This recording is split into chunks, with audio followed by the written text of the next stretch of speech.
The Stargate's chevrons locked with mechanical precision, 7 points of origin encoded, the wormhole establishing with that characteristic whoosh of displaced matter. Dr. Elizabeth Weir stood in Atlantis' gate room, watching the event horizon shimmer with anticipation. Another routine reconnaissance mission. SG-1 analog teams exploring Pegasus, mapping the galaxy the ancients had abandoned 10,000 years ago. Except the IDC transmission was wrong. That's not SG-7's code, the gate technician reported, confusion in his voice. I don't even recognize the encryption format. It's like nothing in our system. Weir's hand moved to the comm. Major Sheppard, we have an unscheduled off-world activation with unknown credentials. Get a security team to the gate room, now. Through the control room windows, she watched Marines take positions around the Stargate, their P-90s trained on the shimmering energy field. This was how first contacts sometimes went wrong on unannounced arrivals. Miscommunication, cultural misunderstandings that turned into firefights in the span of heartbeats. What emerged from the Stargate was not what anyone expected. 6 figures in armor that looked like it had been forged by gods and built for war. Each stood over 7 feet tall, their suits a seamless integration of titanium alloy plates and black undersuit that suggested technology decades, maybe centuries, beyond current human engineering. Helmets with golden visors hid their faces, and every one of them carried weapons that were clearly human in design but unfamiliar in execution. The lead figure armor, marked with blue highlights and lieutenant insignia, raised one hand in a halt gesture to his team, then slowly lowered his rifle to a non-threatening position. "Friendlies!" He called out, his voice amplified and filtered through his helmet's speakers. "We're UNSC military, Wraith.Noble Team. We came through some kind of portal on Reach and ended up here. Requesting immediate contact with commanding officer." Weir stepped to the gate room's edge, studying these impossible soldiers. UNSC meant United Nations Space Command Earth Military, but from a timeline or reality that clearly wasn't hers. Their armor alone represented technology the SGC would kill to reverse engineer, and their weapons looked purpose-built for killing things much worse than Jaffa or Wraith. "I'm Dr. Elizabeth Weir, leader of the Atlantis expedition," she said carefully. "You're currently standing in an ancient city ship in the Pegasus Galaxy, approximately 3 million light-years from Earth. Lower your weapons and we can discuss how you arrived here." The lead Spartan-Noble One, she assumed, looked at his team. Even through the helmet, Weir could sense the silent communication happening between soldiers who fought together long enough to read each other without words. "Mama." A female voice came from the Spartan with a robotic left arm. "Did you say 3 million light-years from Earth?" "That's correct." "Well, that's just perfect," another Spartan muttered, his armor decorated with a hand-carved skull on the helmet. "First Reach falls. Now we're in another galaxy. Can this day get any worse?" "Emile," the leader said sharply. "Stow it." Before Weir could respond, alarms shrieked across Atlantis' control systems. The gate technician's face went pale. "Doctor, we're detecting incoming wormhole." Another gate activation, but this one's... The Stargate activated again. But this time, what came through wasn't soldiers in advanced armor, it was Wraith. 6 of them materialized in the gate room, pale, long-haired, with feeding hands already raised, and that characteristic hiss in their voices. They'd been pursuing someone through the gate network, and they'd followed the energy signature right to Atlantis. The Marines opened fire immediately. P-90 rounds stitched across Wraith bodies, and the aliens staggered but didn't fall. Their regenerative abilities allowed them to shrug off damage that would kill normal humans, wounds closing almost as fast as bullets could make them. One Wraith lunged at a Marine, its feeding hand reaching for the young man's chest. The Marine screamed as he felt his life force beginning to drain, years of life bleeding away in seconds. Then the Spartan with the skull helmet was there.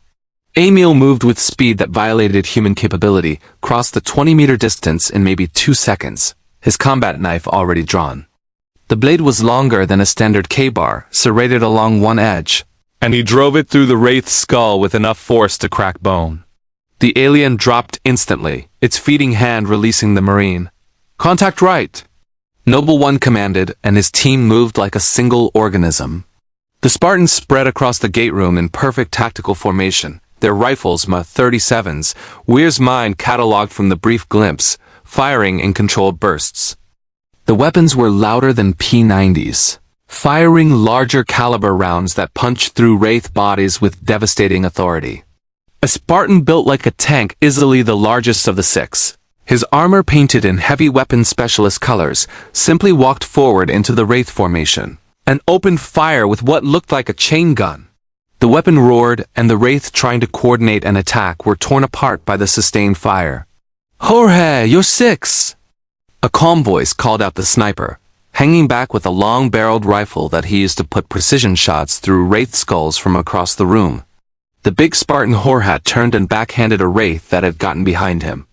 The impact sent the alien flying into a wall hard enough to crack the ancient metal. Before it could regenerate, Jorge's boot came down on its neck, and there was a wet crunch. The entire engagement lasted maybe 15 seconds. 6 Wraith dead, the Marines staring in shock, and Noble Team standing in tactical formation like this was just another Tuesday.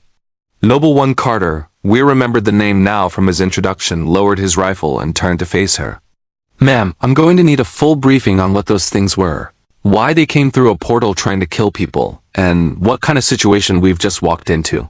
Before Weir could respond, Major John Sheppard burst into the gate room with a security team, his P90 raised and ready. He took in the scene: 6 dead Wraith, 6 armored supersoldiers, and Marines who looked like they'd just witnessed a miracle. "Okay," Sheppard said slowly, his weapon lowering slightly. "I was going to ask what I missed, but I'm pretty sure I just saw it. Elizabeth, want to explain why we have what looks like a squad of walking tanks in our gate room?" "They came through the Stargate claiming to be UNSC military from a place called Reach," Weir explained.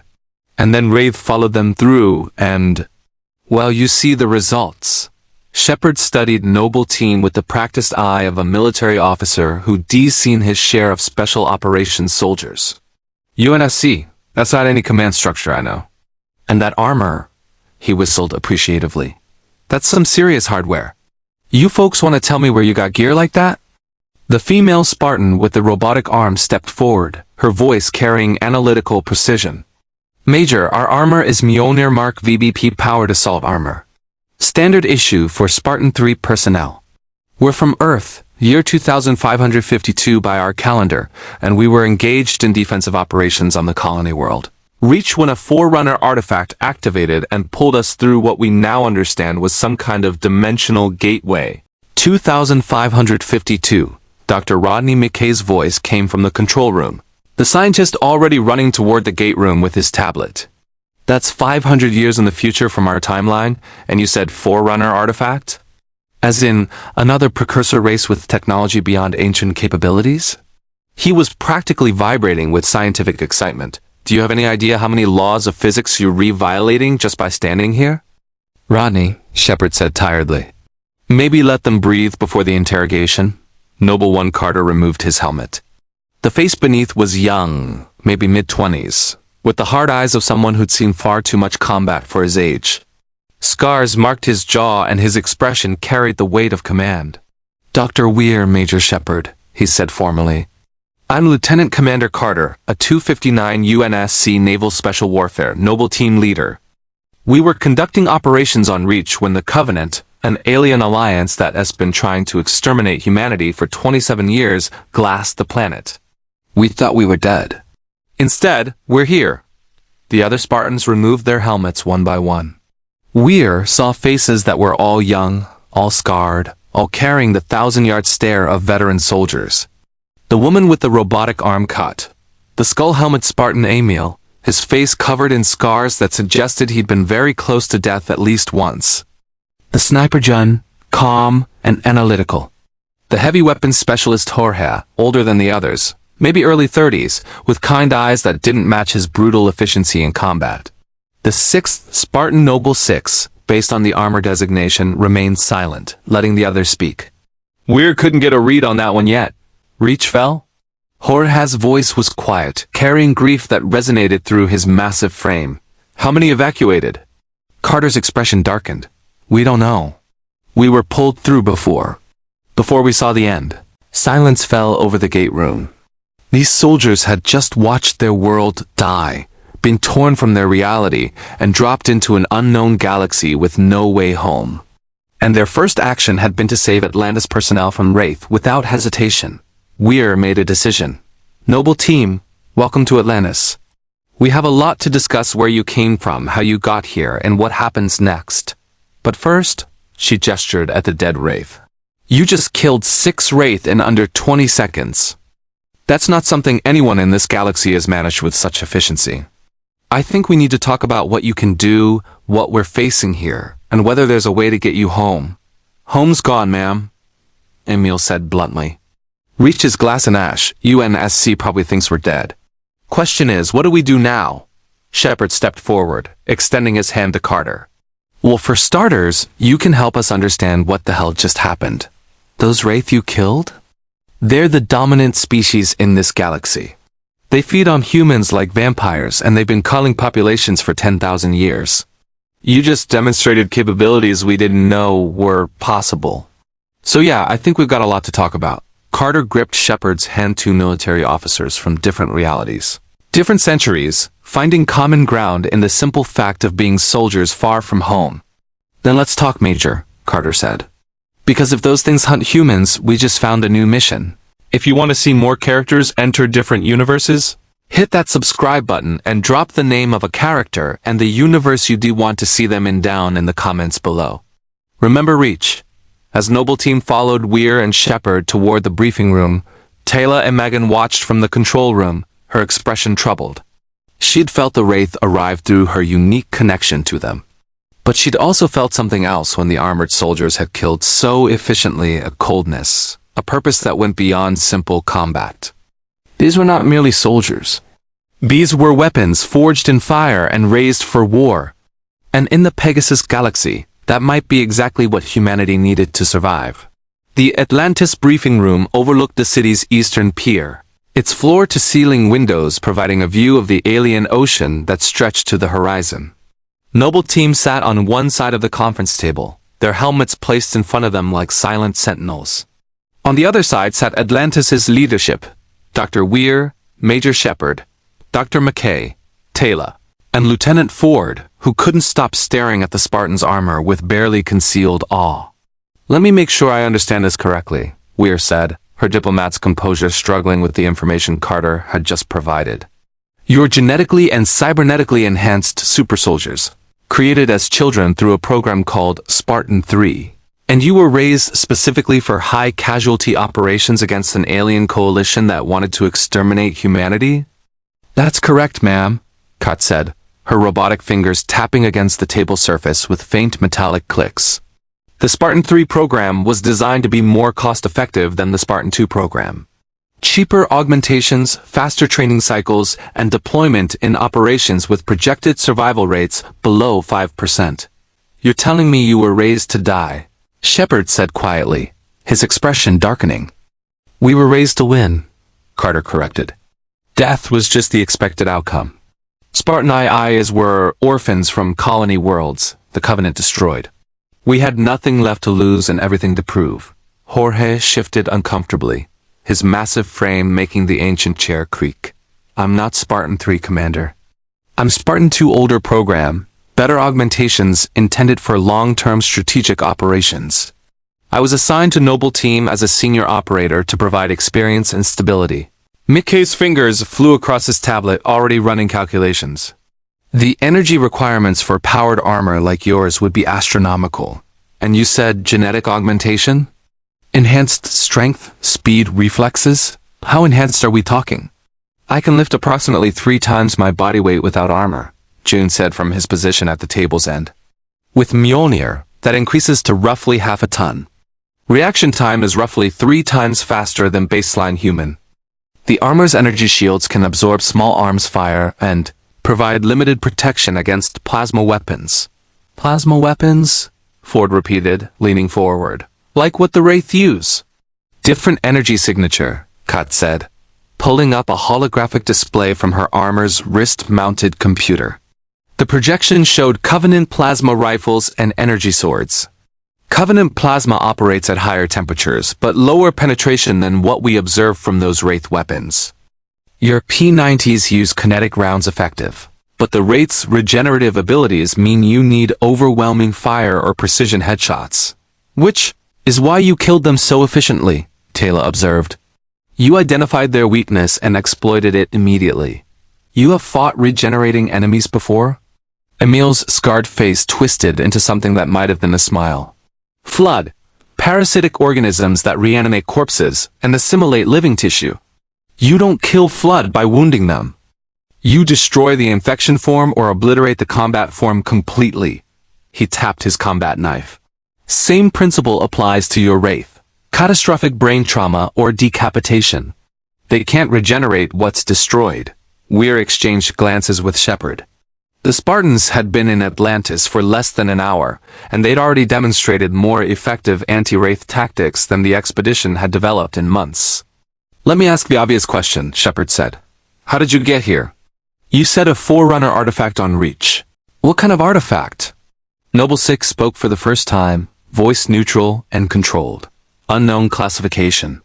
We encountered it during evacuation operations. The artifact activated when Covenant forces attempted to access it.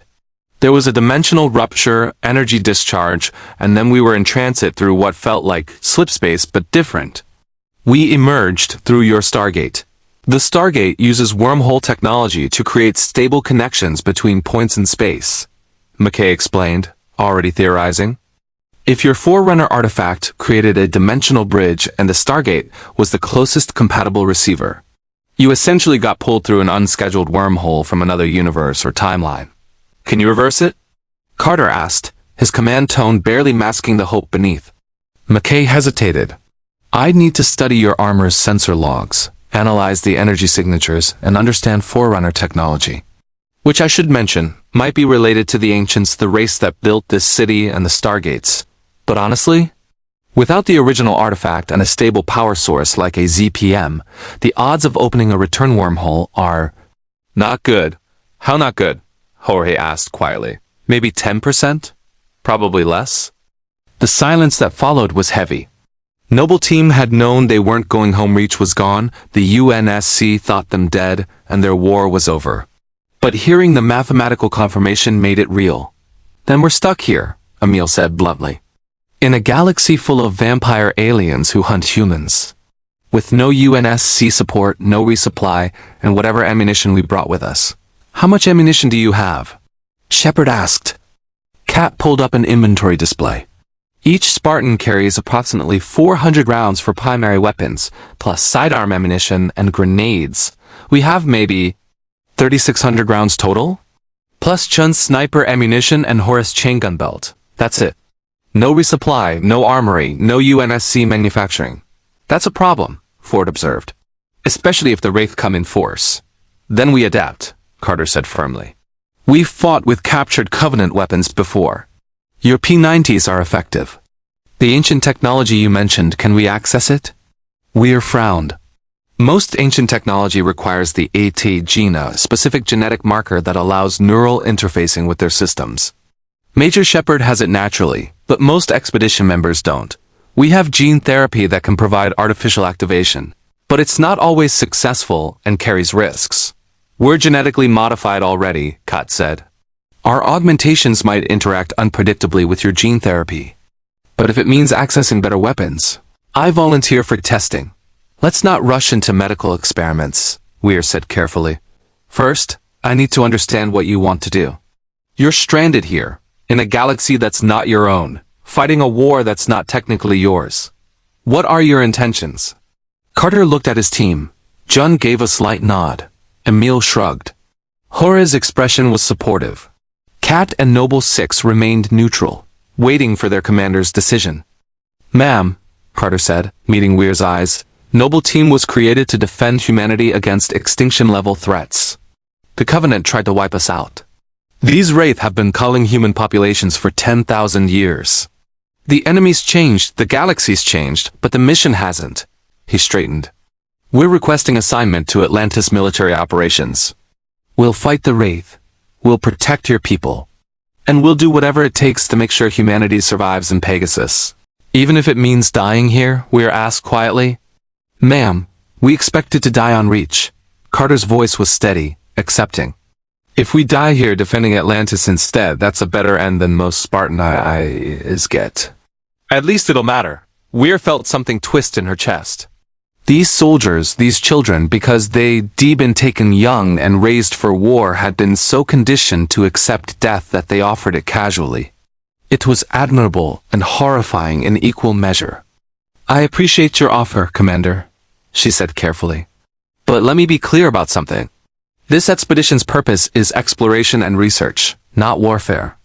We defend ourselves when necessary, but we don't seek out conflict. And we value every life on this expedition.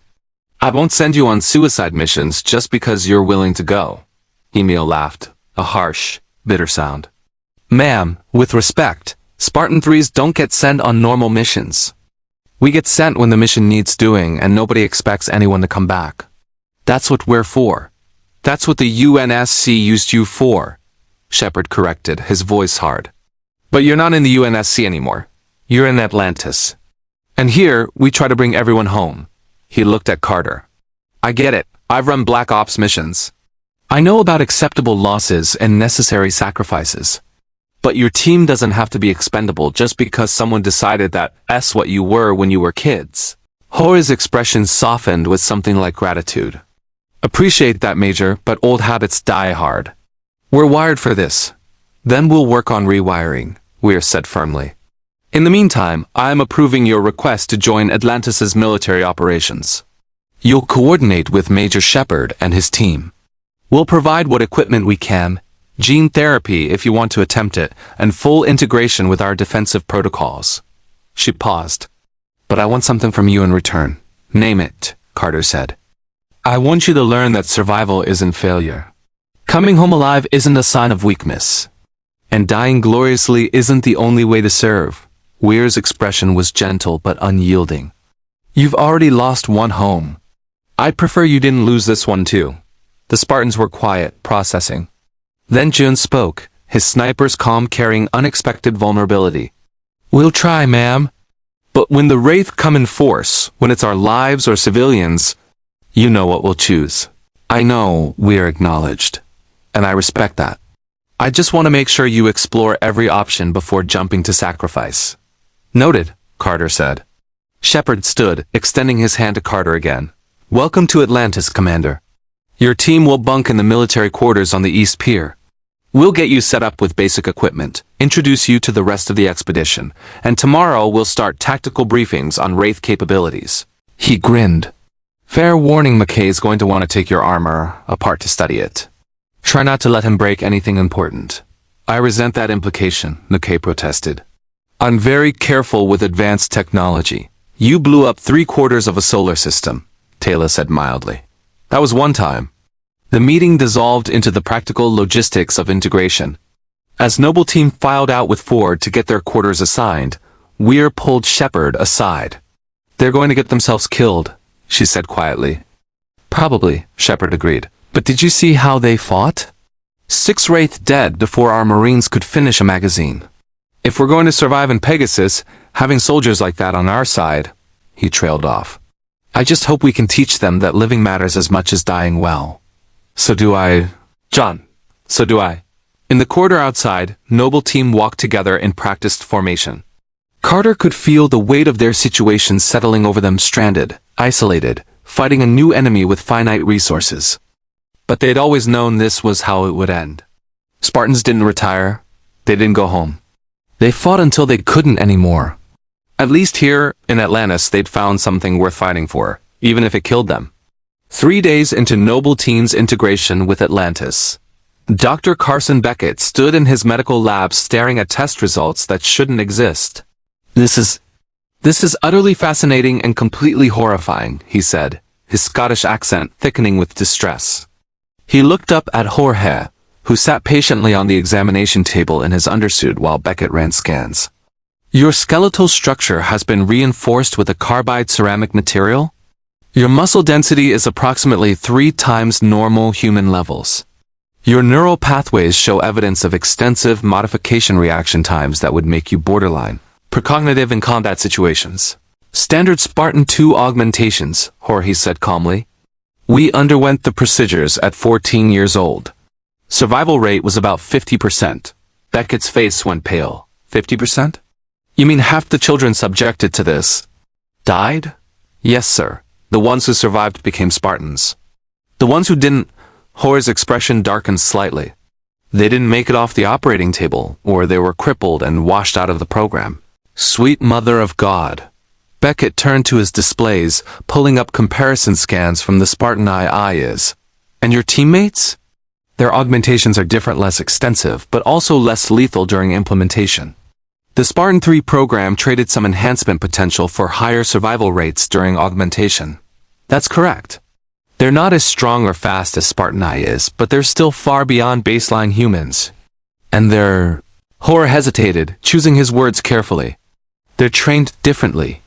Spartan-IIs were meant to be strategic assets. Spartan-IIs were meant to be expendable. That word keeps coming up, Dr. Weir said from the doorway. She'd been observing the medical examinations, trying to understand exactly what kind of soldiers had fallen into her expedition. Expendable. Dr. Beckett, your assessment?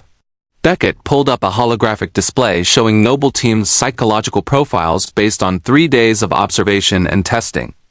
Physically, they're remarkably essentially superhuman in every measurable category. But psychologically, he highlighted stress response patterns, emotional regulation markers, and decision-making frameworks. They've been conditioned to view themselves as tools rather than people.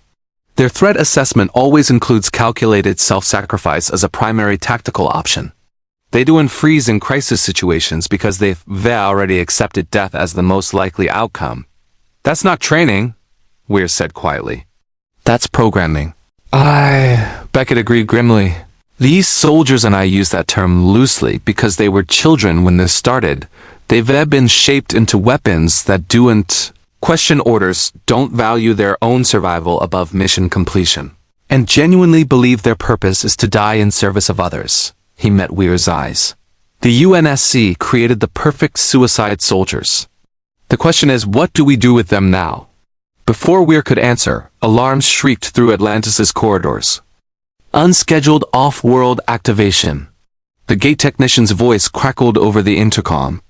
We're receiving an emergency transmission from the Minarian settlement. They're under Wraith attack, requesting immediate assistance. Weir and Beckett rushed to the control room. Sheppard was already there, studying the gate diagnostic. The transmission coming through was audio-only screams, weapons fire, and the distinctive hiss of Wraith communication. How many? Weir demanded. Unknown, the technician reported. But they're reporting multiple darts conducting culling operations. Population is approximately 8,000. They've got maybe an hour before the Wraith finish harvesting. Prep a puddle jumper, Sheppard ordered. My team, plus Marines. We go in, evacuate as many as we can through the gate, and get out before the Wraith can respond in force. Take Noble Team, Weir said. Sheppard looked at her in surprise. Ma'am, they've been here 3 days. They don't know our protocols, haven't trained with our equipment. They killed 6 Wraith in 15 seconds on their first day here. And you've seen their combat footage from the simulations. Weir pulled up recordings from Noble Team's training sessions, Spartans moving through ancient corridors with lethal efficiency, their teamwork seamless and brutal. If there are civilians trapped in a hot zone with Wraith conducting culling operations, I want our best soldiers on the ground. That's Noble Team, Sheppard considered, then nodded. Okay, but they follow my mission parameters. This is evacuation and extraction, not search and destroy. 10 minutes later, the puddle jumper lifted off from Atlantis's bay with Sheppard piloting, McKay riding shotgun, and the rear compartment packed with Noble Team. Taylor, Ford, and 4 Marines. The atmosphere was tense. Sheppard's team had worked together for months, but Noble was an unknown variable. All right, listen up, Sheppard called back as the jumper entered the Stargate. Minaria is a farming settlement, population spread across 3 main villages. Wraith darts are conducting a culling. They use beams to dematerialize people and store them for later feeding. Our job is to evacuate as many civilians as possible through the gate before the darts finish. Rules of engagement? Carter asked, checking his MA-37's magazine. Engage Wraith forces as necessary to protect civilians. But our primary objective is evacuation, not body count. We save people, not kill Wraith. Understood, Carter said. though his tone suggested he found the distinction academic. The jumper emerged through Minaria's Stargate into chaos. The settlement was burning. Wraith darts screamed overhead in coordinated patterns, their culling beams reaching down to snatch screaming civilians from the streets. Buildings collapsed from stray weapons fire. Bodies, or what the Wraith left of them after feeding, littered the ground. "My God," McKay whispered. Noble Team's reaction was different. They saw the tactical situation with practiced eyes: enemy air superiority, civilians scattered and panicking, defensive positions compromised. This was a lost battle, but that didn't mean they couldn't save some of the people. "Sheppard, permission to deploy?" Carter asked. "Go. Ford, Marines establish a perimeter around the gate. Taylor, help organize civilian evacuation. McKay, get that DHD dialing Atlantis." "Noble Team?" Sheppard looked at Carter. "Do what you do best. Keep the Wraith off the civilians long enough for us to evacuate." The jumper's rear hatch dropped, and Noble Team hit the ground running. They moved through the burning settlement like instruments of precision violence. John took an elevated position on a partially collapsed building, his sniper rifle tracking darts overhead. Kat deployed to the gate plaza, organizing panicked civilians with sharp commands, and her robotic arm physically moving those too shocked to flee. Emile and Noble Six advanced into the settlement proper, clearing buildings and pulling survivors from wreckage. Jorge and Carter established a firebase at the settlement's main square, using Jorge's chain gun to provide suppressing fire against Wraith ground forces, pale warriors in dark armor who landed to finish off resistance. "Contacts, 300 meters, John reported over the com. 10 Wraith infantry advancing on the gate. Engage, Carter ordered. Chun's sniper rifle spoke once, a single, precise shot to drop the lead Wraith with a round through the skull. He adjusted, fired again. Another Wraith fell. The enemy forces scattered, recognizing the threat, but Jun was already tracking his third target. "Dart inbound," Kot called out. "Coming in fast on the gate position?" The Wraith fighter screamed toward them, its calling beam already activating. The green energy reached down toward the cluster of civilians Kat was protecting. Jorge's chain gun roared, tracking the dart with mechanical precision. The sustained fire tore through the fighter's organic hull, and the dart spiraled into a grain silo with a massive explosion. "Splash one dart," Jorge reported calmly, already tracking for the next target. Sheppard watched from the jumper's cockpit with something like awe. "They fight like they've done this 1,000 times. "They probably have," Taylor observed. She was helping civilians through the gate, her Wraith sense allowing her to detect approaching enemies. "But Major, there is something different about how they fight. They do not fight to survive. They fight as if they are already dead." She was right. Sheppard could see it in their movements. Noble Team didn't take cover like soldiers trying to stay alive. They took positions that maximized civilian protection and enemy elimination, regardless of personal risk. Emile had put himself between a group of children and 3 Wraith warriors, taking a feeding attempt that would have killed a normal human, but that his armor shields barely absorbed. "Noble Six, you've got 4 Wraith infantry closing on your position," McKay called out, monitoring sensors from the jumper. "You should fall back too." Noble Six didn't fall back. The Spartan advanced directly into the Wraith formation, magnum sidearm in one hand and combat knife in the other. 2 shots, 2 Wraith down. The knife came up to parry a feeding hand strike, then drove into a Wraith's throat. The 4th alien got close enough to attempt feeding, but 6 simply headbutted it, Mjolnir helmet crushing the Wraith's skull, then put 3 rounds through its chest. "Never mind," McKay muttered. 6 has it handled. The evacuation continued with brutal efficiency. Noble Team created a corridor of death around the gate, killing any Wraith that got close, while Sheppard's team moved civilians through to Atlantis. 300 people. 500. 700. "We're at 70% evacuation," Kat reported. "But Dart squadrons are regrouping. They're going to hit us with everything they have in the next 60 seconds. Then we hold for 60 seconds, Carter said simply. The darts came in formation, 6 fighters converging on the gate from different angles, culling beams already active. Chun's sniper rifle dropped one, but the others came on. Jorge's chain gun roared, tearing through another, but that still left 4. Jumpers got drones, Sheppard said, activating the ancient weapons. Golden projectiles launched from the puddle jumper, tracking 2 darts and destroying them in brilliant explosions. But I'm down to my last magazine. We need to leave, now. 90% evacuated, Taylor called out. Maybe 800 civilians remaining in the settlement. Carter made the calculation instantly. 800 people versus 6 Spartans and Sheppard's team. If they stayed to save the rest, the Wraith reinforcements would overwhelm them and everyone would die. If they left now, 800 people would be culled. Noble Team, fall back to the gate, he ordered. Civilians first. We're last through. Commander, Emile protested. We can hold them. Buy more time. That's an order, Emile. Fall back. The Spartans withdrew with practiced discipline, providing covering fire as the last groups of civilians rushed through the Stargate. John was the first Spartan to fall back, his sniper rifle covering the retreat. Then Kat, physically shoving the last civilians through the gate. Noble 6 and Emile came next, walking backwards and firing to suppress pursuing Wraith. Jorge and Carter were last, the big Spartan's chain gun finally running dry as they backed toward the gate. The Wraith were closing dozens of infantry, 3 more darts inbound, and the culling beams reaching for civilians who'd been too slow or too panicked to flee. Carter saw a young girl, maybe 7 years old, standing frozen in terror as a Wraith warrior approached. She'd been separated from her parents in the chaos, and now she was about to be fed upon or culled. He moved without thinking. Crossed the 50 meters in seconds, his armor shields absorbing a Wraith energy blast meant for the child. He grabbed her, turned, and sprinted for the gate as the Wraith formation opened fire. Carter! Jorge shouted, laying down covering fire. Carter felt his shields fail. Felt energy weapons score his armor. Felt the pain of impacts that would have killed an unarmored human. But he kept running, the girl clutched against his chest, his legs pumping as training and augmentation pushed him beyond normal human limits. He dove through the Stargate half a second before it shut down, tumbling into Atlantis' gate room and rolling to protect the child. Medical teams rushed forward immediately, pulling the girl to safety while Beckett examined Carter's damaged armor. Bloody hell, the doctor muttered. Your shields are completely depleted.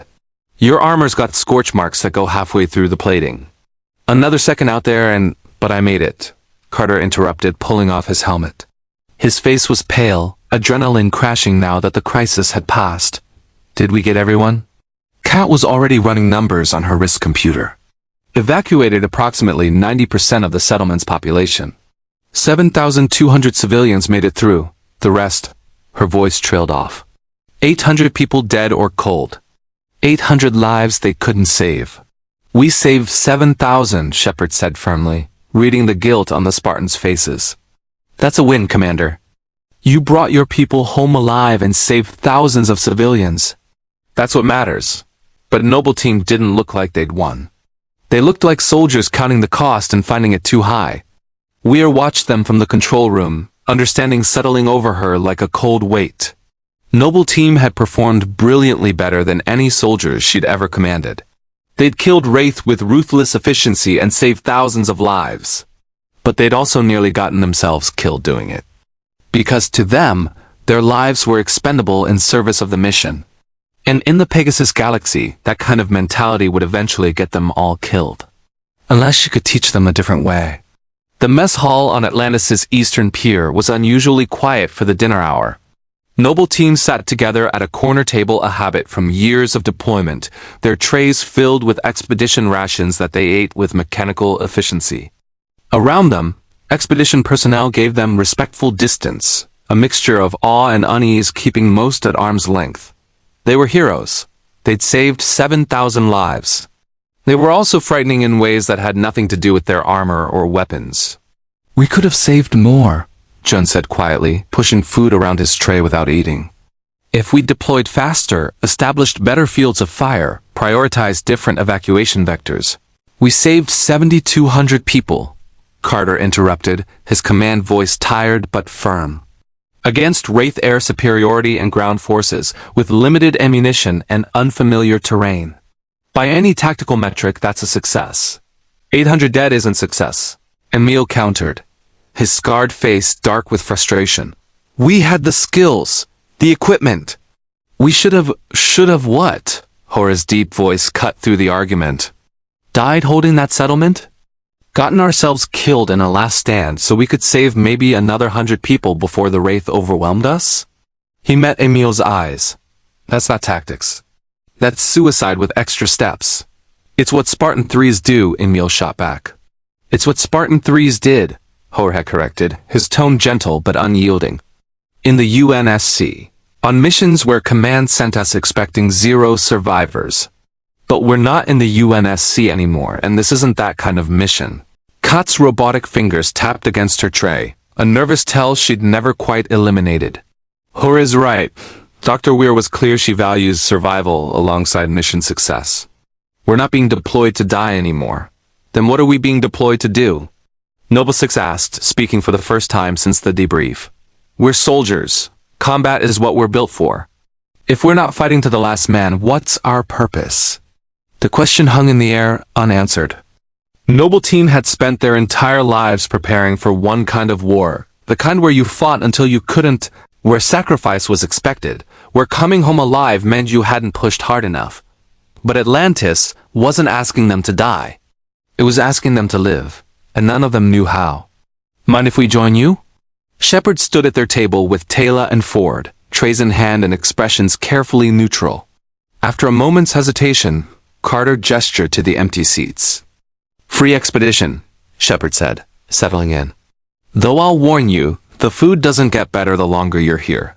McKay claims the ancients had a culinary philosophy that emphasized nutrition over flavor, which I think is just his way of saying everything tastes like cardboard. We've eaten worse, Kot said. Ease on extended deployments. Covenant ration bars when we ran out of human food. This is almost palatable by comparison. That's the saddest thing I've heard all day, Ford said, shaking his head. You folks need to try Dr. Kusanagi's cooking. She does this thing with ancient grain that almost tastes like real rice. The small talk felt forced, and everyone knew it. Sheppard was clearly building up to something, and finally he got there. I watched the helmet cam footage from Manaria, he said, setting down his fork.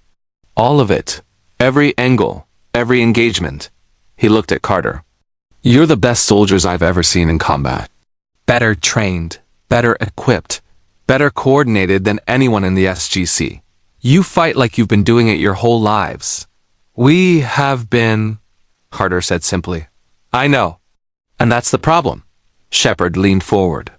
You fight like you expect to die. Not in the calculated risk way that special forces do. You fight like death is the goal and anything else is bonus. Emile took a wraith feeding attempt that should have killed him just to keep 3 civilians safe. John exposed himself to sniper fire to cover an evacuation route. And you, Commander, you charged back into a hot zone for 1 kid when you could have made it through the gate clean.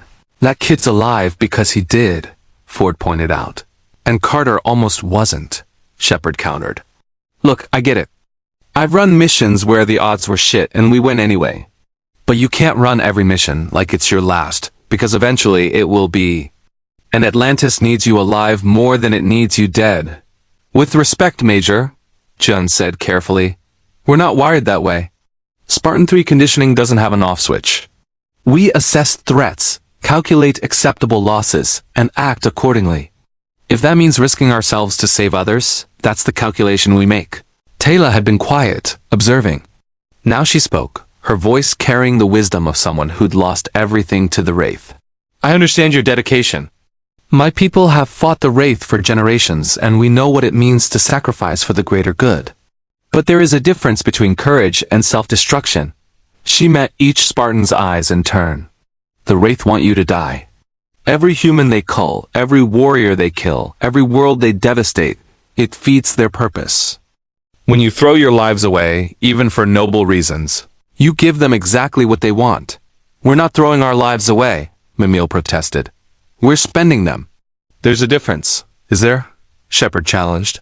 Because from where I sit, spending your life on every mission means you'll be dead in a month. And then what? We lose 6 of the best soldiers in Pegasus because you couldn't learn to duck? The tension at the table was thick enough to cut.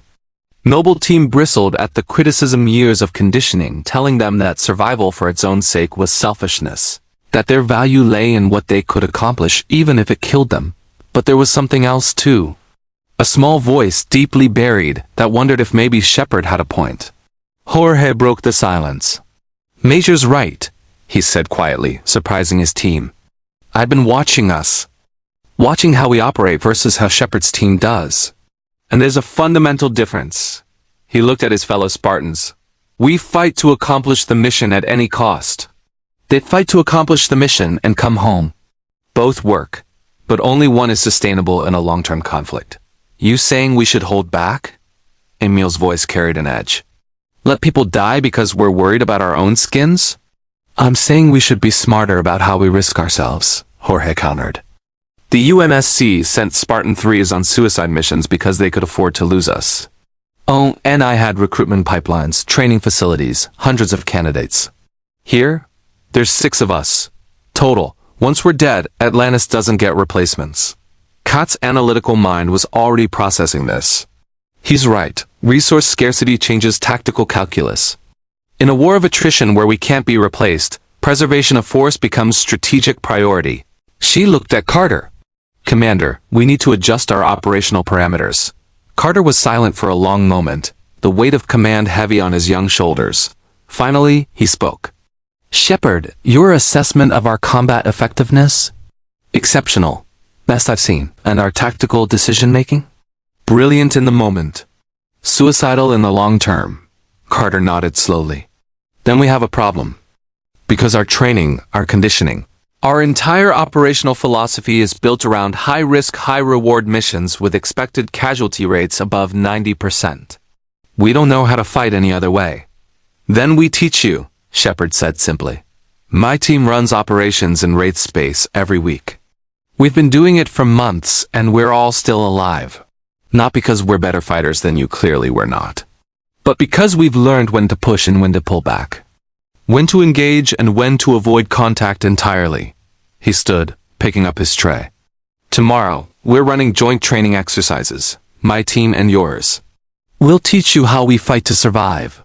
And maybe you can teach us some of that scary Spartan efficiency. As Sheppard's group left, Noble Team sat in silence, processing. He's not wrong, Kat finally said. Our combat doctrine is optimized for short-term, high-intensity operations. We've never had to think about long-term sustainability, because we were never supposed to survive long-term, June observed. But we did, Jorge pointed out. We survived reach falling, we survived dimensional transit. We're still here, still breathing, still able to fight. Maybe it's time we started acting like we want to keep it that way. Carter looked at each member of his team, seeing the conflict in their eyes. They were weapons forged for a specific purpose. But weapons could be reforged. Tactics could evolve. All right, he said. We train with Sheppard. We learn their methods. But we don't abandon ours completely. Our aggressive tactics saved lives on Manaria. We just need to find a balance. Balance, Emile repeated skeptically. Between staying alive and getting the job done. Between being effective and being expendable, Carter corrected. We can be both. We just need to figure out how. Later that night, Noble 6 stood alone on one of Atlantis' observation balconies, looking out over the alien ocean. The city's bioluminescent systems cast soft blue light across the water, and the stars overhead were unfamiliar constellations from a galaxy 3 million light-years from home. Can't sleep either? 6 turned to find Taylor approaching, her expression sympathetic. Not used to downtime, 6 admitted. On deployment, you sleep when you can because you never know when the next mission drops. Here, there's actual night cycles, meal schedules, routines. It's different. You find peace unsettling, Taylor observed. I find it unfamiliar. 6 turned back to the ocean. We were supposed to die on reach. Every Spartan-III knows that's how it ends. You fight until you can't anymore, and then you fight a little longer. But we didn't die. We're here instead, and nobody's shooting at us right now, and I don't know what to do with that. Taylor joined 6 at the railing. My people lived under the Wraith's shadow for generations. We would be culled, rebuild, be culled again. It was a cycle we accepted because we knew no alternative. Then the Atlantis expedition arrived, and suddenly there was hope, possibility that the cycle could be broken. She looked at 6. But hope is frightening when you have spent your life preparing for death. It means imagining a future you never expected to have. And if we imagine that future, it hurts more when it's taken away, Six said quietly. Yes, but it also gives you a reason to fight that goes beyond simply dying well. Taylor smiled gently. Your team saved 7,000 people today. Those people will have futures. Now children who will grow up, families who will stay together, lives that will continue because you fought for them. That is worth more than any glorious death. Six was quiet for a moment. How do you do it? Fight the Wraith for years, lose people, see your world cold. How do you keep going without letting it destroy you? I remember what I fight for, Taylor said simply. Not abstract concepts like honor or duty, but specific faces. My people, my friends. Major Sheppard, who risks himself to protect worlds he has never seen. Dr. McKay, who complains constantly but would die before abandoning someone in need. Everyone on this expedition who chooses to stay in Pegasus despite the danger, because they believe humanity deserves better than being prey. She placed a hand on Six's armored shoulder. You and your team are not weapons, Noble Six. You are people. And people deserve to live, not just to fight. The Wraith would have you believe your only value is in how you die. Prove them wrong, live, fight, but also find reasons to come home. As Taylor left, Six stood alone with those words echoing in the silence. Live, fight, come home. Three things Spartan-IIs were never trained to prioritize in that order. But maybe in Atlantis they could learn. High above the city, sensors detected a hyperspace window opening at the edge of the system. A Wraith scout ship emerged, its organic hull pulsing with bioluminescent patterns as it scanned the ancient city. The Wraith had felt the deaths of their warriors on Manaria. They'd detected the new energy signatures, the armored humans who killed with such efficiency, and now they wanted answers. More importantly, they wanted samples. In the scout ship's interior, a Wraith scientist studied sensor returns showing Noble Team's combat footage, stolen from Manarian data systems before the settlement fell. Interesting, it hissed to its crew. These new humans. Their life force readings are exceptional, enhanced, modified. Its feeding hand flexed unconsciously. Bring me one, alive. I wish to understand what makes them so resilient. The scout ship slipped back into hyperspace, leaving Atlantis unaware that Noble Team had just become the Wraith's newest obsession. The hunt had begun. The Atlantis armory was a testament to ancient engineering walls lined with P90s. 9mm sidearms, tactical vests, and various pieces of equipment the expedition had accumulated over months of operation.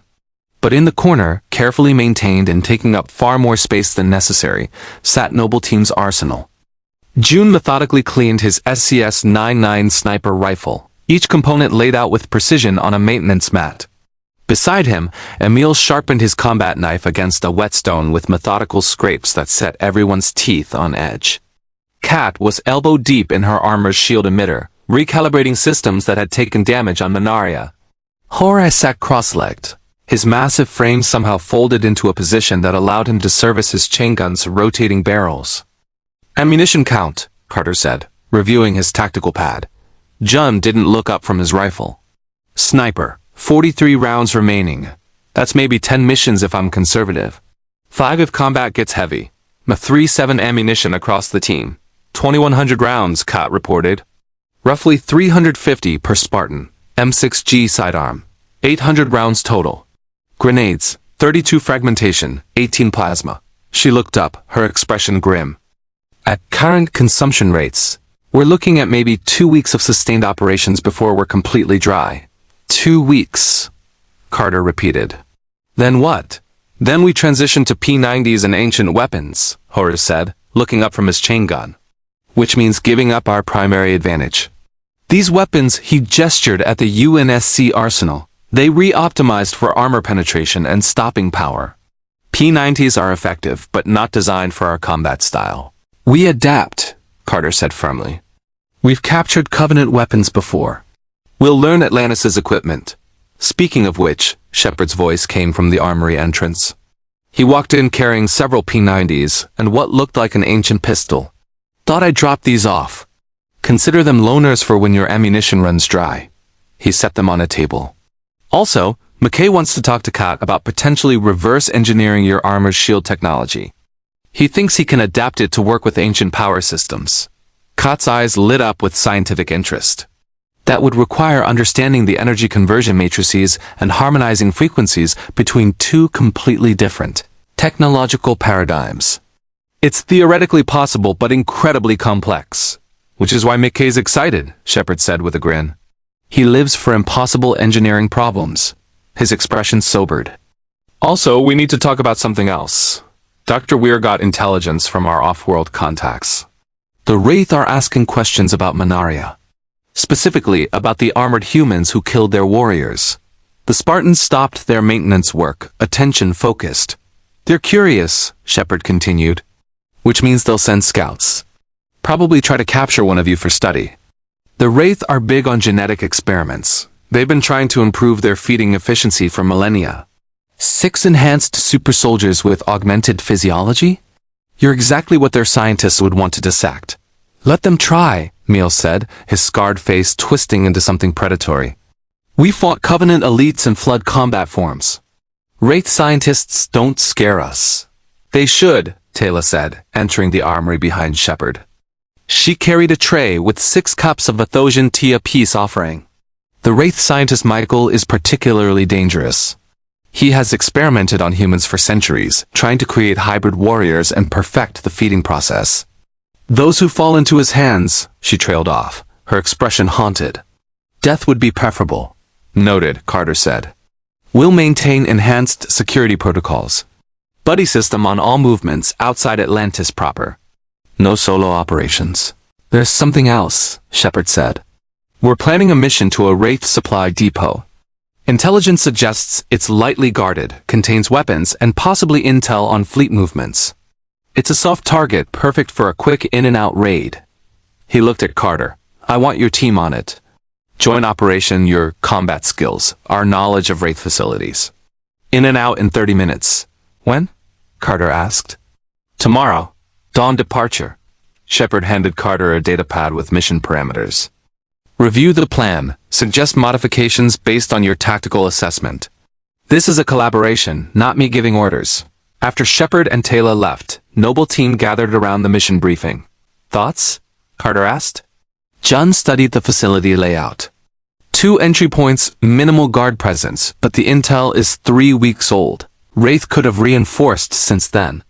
I'd recommend drone reconnaissance before insertion. Agreed, Kat said. Also, this facility is suspiciously lightly defended for a supply depot. It reads like a trap. Or an opportunity, Emile countered. If it's real, we get weapons and intel. If it's a trap, we kill whoever springs it. Jorge shook his head. That's Spartan-III thinking. We're supposed to be learning balance, remember? Going into a potential ambush just to prove we can survive it is exactly what Sheppard warned us against. That night, in Atlantis' medical bay, Dr. Beckett was reviewing Noble Team's medical files when Kat arrived for her scheduled gene therapy consultation. Ah, Lieutenant, Beckett greeted her. Ready to see if we can give you the ancient gene? Cautiously optimistic, Kat replied, settling into the examination chair. My augmentations might interact unpredictably with the retrovirus. What's the risk profile? Beckett pulled up genetic models. Under normal circumstances, about 20% of recipients show adverse reactions, usually mild, occasionally severe. With your existing modifications, he highlighted sections of her genetic code that showed the Spartan-III augmentations. I'd estimate maybe 30% chance of complications. But the potential benefits are significant. Access to ancient technology, ability to interface with Atlantis' systems, possibly enhanced compatibility with your armor if McKay's theories are correct. Do it, Kat said without hesitation. You're sure? The risks, Dr. Beckett. I've survived augmentation procedures with 50% fatality rates. Combat against genocidal aliens and dimensional transit through an unknown artifact. A 30% chance of complications from a gene therapy treatment is acceptable risk. Beckett sighed but prepared the injection. You Spartans have a very different definition of acceptable risk than most people. The retrovirus injection was quick, a single shot that Kat barely felt through her augmented physiology. Then came the waiting period. You'll feel effects within a few hours if it takes. Beckett explained. Headache, possibly some disorientation as your neural pathways adapt to the new gene expression. If you experience severe pain, visual distortions, or cognitive disruption, contact me immediately. 3 hours later, Kat stood in one of Atlantis' ancient labs, her hand hovering over a control panel that had never responded to anyone without the gene. Mackay stood beside her, tablet ready to record data. All right, he said. Just think about activating the panel. The ancient technology responds to mental commands from gene carriers. It's intuitive, you don't need to know the language, just intent. Kat focused, her analytical mind reaching out toward the ancient interface. For a moment, nothing happened. Then the panel lit up. Holographic displays blooming around her fingers as the ancient systems recognized her genetic signature and responded to her thoughts. Holy! Mickey's eyes were wide. It worked. Your Spartan augmentations didn't reject the gene therapy. In fact, he studied his scanner readings. Your neural implants are amplifying the connection. You're interfacing with ancient technology faster and more precisely than natural gene carriers. This is incredible.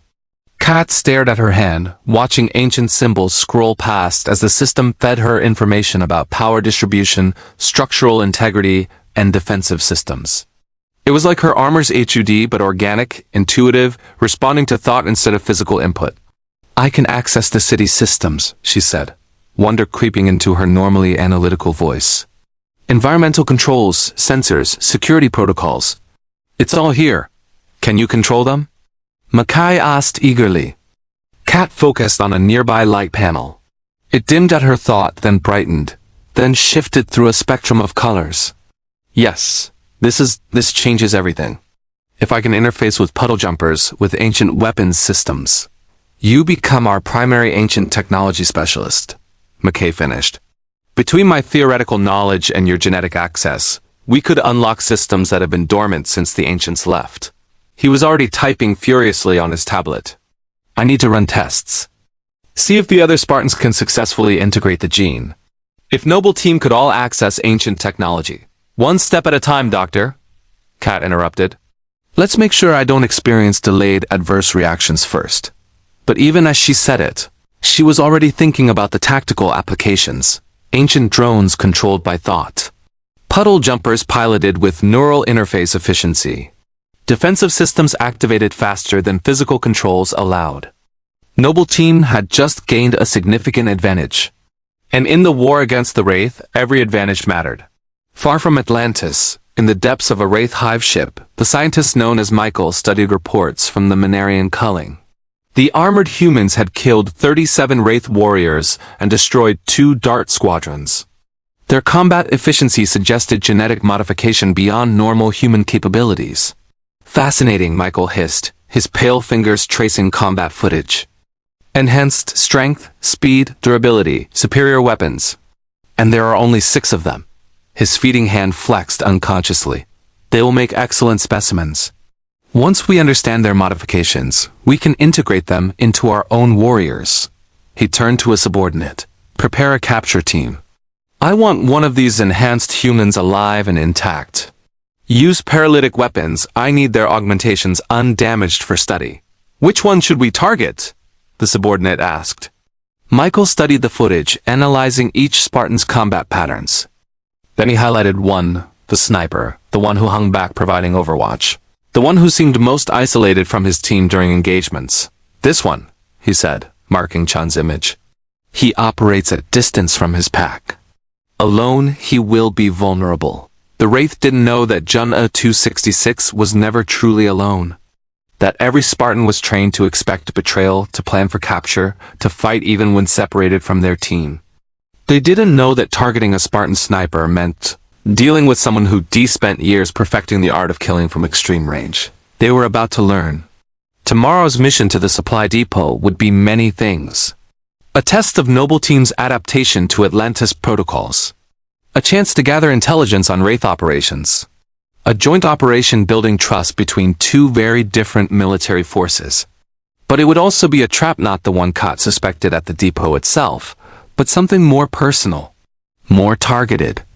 The Wraith wanted a specimen, and they planned their ambush carefully. The only question was whether Noble Team would see it coming in time.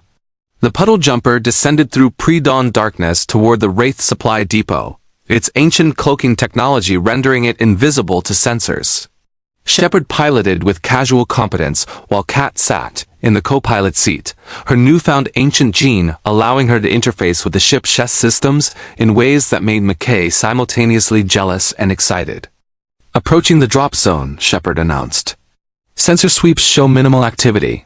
Either the intel is good and it's actually lightly defended, or it's a trap and they're masking their presence. Kat finished. Either way, we proceed as planned. June establishes overwatch on the ridge. Ground team infiltrates, acquires intel and weapons, extracts within 30 minutes. In the jumper's rear compartment, Noble Team performed final equipment checks alongside Taylor and Ford. Carter noticed the Marines were watching the Spartans with a mixture of respect and unease, the aftermath of seeing superhuman soldiers fight with brutal efficiency. Remember, Carter said to his team, this is reconnaissance and acquisition, not seek and destroy. We go in quiet, we get what we need, we leave. No heroics. Define heroics, Emile muttered, checking his combat knife's edge. Anything that gets you killed trying to prove a point, Jorge rumbled. The jumper touched down 2 kilometers from the depot, its cloaked profile invisible against the rocky terrain. John was first out, his sniper rifle already in hand as he moved toward the elevated position that would give him clear sight lines on the facility. Noble 3 in position, Chun's voice came through the comm 30 seconds later. I have eyes on the depot. Confirming minimal visible guard presence, 4 Wraith warriors on external patrol, 2 at the main entrance. No obvious heavy weapons emplacements. Too clean, Kat observed, studying her tactical readout. Wraith facilities are usually more heavily defended. Could be they're stretched thin after Minaria, Ford suggested. We did destroy a lot of their forces, or it's bait, Carter said. Either way, we're committed. Team, move out. Noble Team advanced through the darkness with practiced silence. Their Mjolnir armor's active camouflage rendering them nearly invisible. Sheppard, Taylor, and Ford followed at a distance, relying on more conventional stealth techniques. The depot was a typical Wraith structure organic architecture that looked grown rather than built. Bioluminescent panels providing sickly green illumination and that characteristic smell of decay that permeated all their facilities. Jun tracked the external guards through his scope, noting patrol patterns and timing. Guards are on a 6-minute rotation, he reported. Window of opportunity opens in 30 seconds for entry at the south loading bay. Carter signaled the team. They moved in perfect synchronization, crossing the open ground during the guard rotation gap. Emile and Noble 6 reached the loading bay first, their combat knives making quick, silent work of the 2 Wraith guards stationed inside. Entry point secure, 6 reported. Proceeding to interior. The depot's interior was larger than expected rows of weapons storage. Biomechanical equipment that pulsed with Wraith technology, and data terminals that Kat immediately began accessing with her newly acquired ancient gene. This is strange, she said, her robotic fingers interfacing with a Wraith console. The security here is minimal. Like they wanted someone to access these systems. Can you pull data? Sheppard asked, covering the entrance with his P90. Already downloading. Fleet movements, supply manifests, facility locations. Kat's expression darkened. And genetic research files. Experiments on human subjects. Augmentation attempts. They've been trying to create enhanced warriors for decades. Any mention of Spartans? Carter asked sharply. Kat scrolled through data, her enhanced processing speed allowing her to parse information faster than normal humans. Yes, recent files. They have footage from Minaria. Analysis of our combat performance. And she went still. Orders. From someone called Michael. He wants to capture one of us alive for study. Which one? Jorge demanded. Before Kat could answer, Chun's voice crackled over the comm, urgency replacing his usual calm. Contact! Multiple Wraith darts inbound from the north. ETA 30 seconds. And I'm reading ground forces converging on the depot, at least 20 warriors moving in coordinated formation. This is an ambush. Abort! Carter ordered immediately. Everyone back to the jumper. Jun, fall back to extraction point. Negative, Jun replied, his sniper rifle already tracking targets. They've got forces moving to cut off your retreat. I can thin them out from here, buy you time to... That's an order, John. Fall back now. But even as Carter said it, he knew what was happening. John had spotted something on his scope of threat the rest of them couldn't see from ground level. And the sniper was making the calculation every Spartan-III was trained to make. His life versus the team's survival. Chun's rifle spoke once, twice, 3 times. Through the command channel, they heard him shifting positions, engaging targets that were trying to flank the extraction route. His voice was steady, professional, accepting. They're using paralytic weapons, John reported. Not trying to kill me, they want capture, another shot. Which means they really want one of us. Can't let them have Spartan physiology data. Jun, fall back. Carter's voice cracked with command authority. That's not a request. Sorry, Commander. Tactical necessity. Chun's rifle fired again. They've got me boxed in anyway. I can hold this position, keep them off you until you extract. Then I'll make them work for it. Through his scope, Jun could see the Wraith forces clearly now not a random patrol, but a coordinated capture team with specialized equipment, nets made of biomechanical webbing, paralytic darts, containment units designed to hold something strong and dangerous. They planned this specifically to capture a Spartan, and Jun had walked right into it. Team is moving to your position, Carter said. Hold 30 seconds, we're coming. No. Chun's voice was firm. You extract. That's the mission. I'll deny them the capture. His hand moved to the thermite grenade on his belt, the one every Spartan carried for exactly this situation. Destroy sensitive equipment. Deny the enemy intelligence. Jorge's voice broke through raw with emotion the big Spartan rarely showed. Jun, don't you dare. We can extract you. We're not leaving you behind. Jorge, you taught me that sometimes the best thing a soldier can do is make the enemy pay for every inch. Jun fired again, dropping another Wraith warrior. I'm making them pay. Now get the team out. In the depot, Carter made a decision that tore at everything he'd been trained to do. All units, fall back to the jumper. Double time. We can't leave him. Emile protested, already turning back toward Chun's position. We're not losing the whole team trying to save one. Carter grabbed Emile's shoulder, his command voice absolute. Jun made his choice. We honor it by surviving. Move! The extraction was chaos. Wraith warriors poured into the depot as Noble Team fought their way back to the jumper. Sheppard's P-90 and Taylor's ancient rifle dropped targets, while Ford laid down covering fire that bought precious seconds. Jorge's chain gun roared, its last ammunition belt tearing through Wraith formations. Kat was last through the jumper's hatch, her robotic arm sparking from a Wraith energy blast that had nearly severed it. Airborne! Go! The puddle jumper lifted off, its ancient engines screaming as Sheppard pushed them to maximum thrust. Through the rear viewport, they could see the ridge where Jun had made his stand. The sniper was still fighting. His rifle had run dry, but he'd switched to his sidearm, each shot precise and measured. Wraith warriors closed in with nets and paralytic weapons, trying to take him alive. Chun's hand moved to the thermite grenade. No, Jorge's voice was desperate. We're coming back for you. We can tell them. Chun's voice was calm, accepting.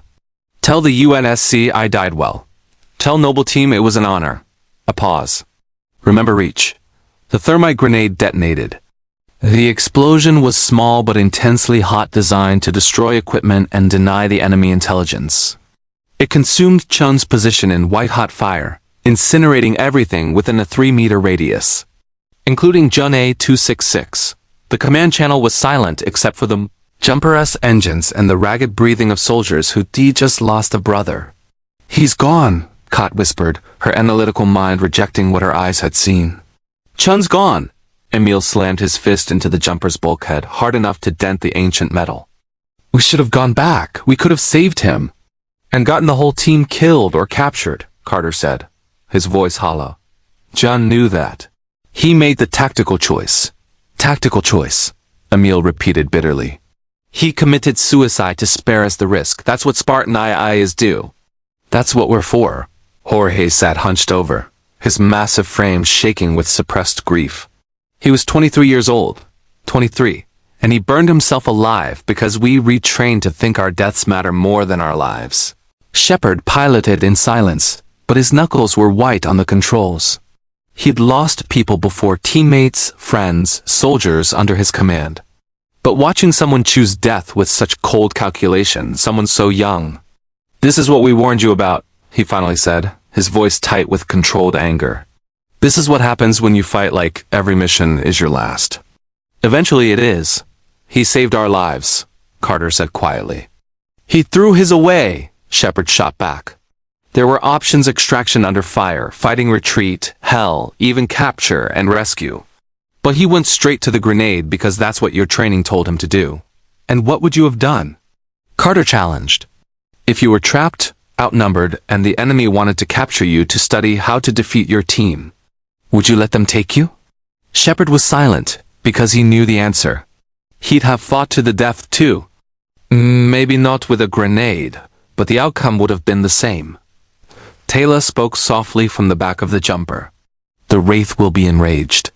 They went to significant effort to set this trap, and John denied them their prize. They will escalate." "Let them," Emile said, his scarred face twisted with grief and rage. "They wanted to study Spartans? They're going to learn what happens when you make us angry." The jumper returned to Atlantis in the pre-dawn light. Dr. Weir was waiting in the bay, her expression already knowing before anyone spoke. She'd seen too many teams return one person short. "Who?" she asked quietly. "John A266, Carter reported, his voice professionally flat despite the grief beneath. "Killed in action denying enemy capture. He saved the team." Weir closed her eyes briefly. "I'm sorry, Commander. Permission to debrief later, ma'am. The team needs time." "Granted. I'll expect the full report when you're ready." Noble Team moved through Atlantis' corridors toward their quarters in silence. Other expedition members saw them coming and gave them space, recognizing the look of soldiers who'd lost one of their own. In their quarters they sat in silence for a long time. Finally, Kot spoke, her voice analytical but shaking. "I've been running the numbers. At current attrition rates, Noble Team will be combat ineffective within 3 months. Dead or critically wounded within 6. That's always been the projection for Spartan-IIIs," Carter said. "We knew the odds when we accepted augmentation, but we didn't know there was an alternative," Jorge said quietly. "The UNSC sent us to die because they could afford to lose us. But here, Atlantis can't afford to lose any of us. And we can't afford to keep fighting like we're disposable." "John died saving us," Emile protested. "His sacrifice mattered." "John died because we walked into an obvious trap," Jorge countered, his voice harder than usual. "Because we're so used to accepting suicide missions that we didn't question the intelligence. Because we're trained to see death as success instead of failure." "What are you saying?" Carter asked. Jorge met his commander's eyes. "I'm saying John shouldn't be dead. None of the Spartans who died on suicide missions should be dead. We were wasted brilliant soldiers, years of training, genetic modification that cost billions all thrown away on missions that could have been accomplished with better tactics and less acceptable losses." "That's not how war works," Emile said. "That's not how the UNSC's war worked," Jorge corrected. "But Atlantis fights different. Sheppard's team has been operating in Wraith space for months, and they're all still alive. Not because they're better soldiers, but because they fight to survive instead of fighting to die well." Kot's robotic fingers tapped against her datapad. "Jorge's right. I've been analyzing Sheppard's mission success rates versus casualty rates. They accomplish objectives with minimal losses because they prioritize extraction and living to fight again. Our doctrine prioritizes objective completion regardless of cost. And John paid that cost," Noble Six said quietly. "Because that's what we're trained to do." The silence that followed was heavy with grief and the beginning of understanding. Noble Team had lost their first member to the Pegasus Galaxy. But more than that, they'd lost him to their own conditioning, to the doctrine that told them death was acceptable, expected, even honorable.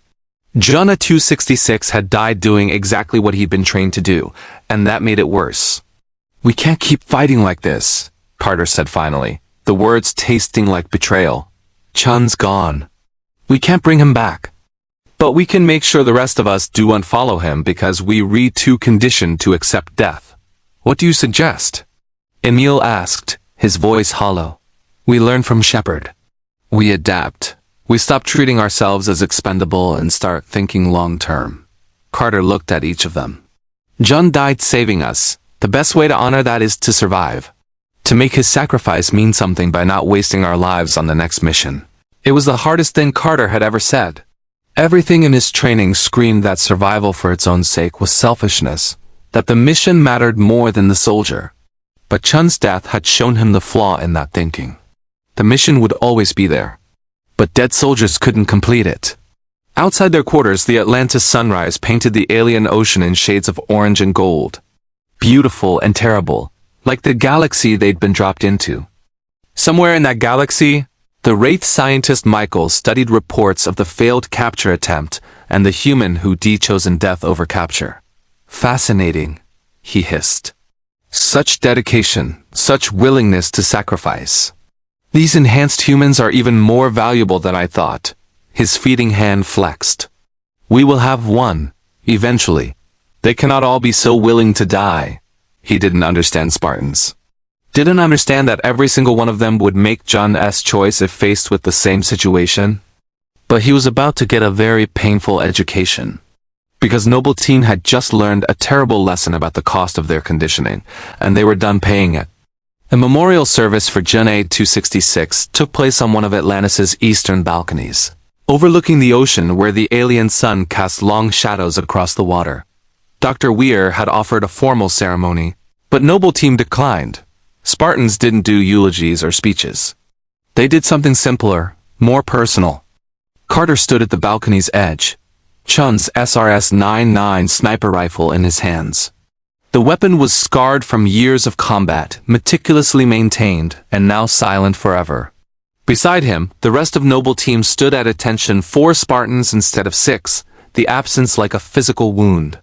John A266, Carter said formally, his voice carrying across the balcony. Service number 086666-3260. Spartan-III Alpha Company. Sniper, scout, and the best long-range operator I ever served with. He paused. He died denying the enemy intelligence that could have gotten us all killed. He died protecting his team. He died doing what Spartans do. Remember Reach, the remaining Spartans said in unison. It was the closest thing to prayer any of them knew. Carter placed Chun's rifle carefully against the balcony railing, a temporary monument until they could find something more permanent. In the UNSC, fallen Spartans' weapons were returned to Reach for memorial. But Reach was glass and ash now, 3 million light-years away. This would have to be enough. I watched the helmet cam footage, Kat said quietly, her analytical mind needing to understand. John had 17 seconds between when the Wraith closed his escape route and when he detonated the grenade. 17 seconds where he could have fought, tried to break through, maybe survived. But he didn't, Emile finished. He went straight to the thermite. Because that's the first option Spartan-IIs learned: deny the enemy intelligence, protect the team, accept death. It shouldn't have been his first option, Jorge said, his massive frame somehow looking diminished. It should have been his last. After fighting, after trying everything else, after exhausting every possibility, but we're trained to skip those steps. To go straight to sacrifice because our lives are cheaper than mission failure. Carter knew Jorge was right. Knew that Chun's death, while tactically sound, was also a symptom of everything wrong with Spartan-III doctrine. They'd been forged into weapons that destroyed themselves as readily as they destroyed the enemy. I'm changing our operational protocols, Carter announced. Effective immediately, no more solo Overwatch positions. Sniper elements will have backup. No more accepting missions with projected casualty rates above 20%.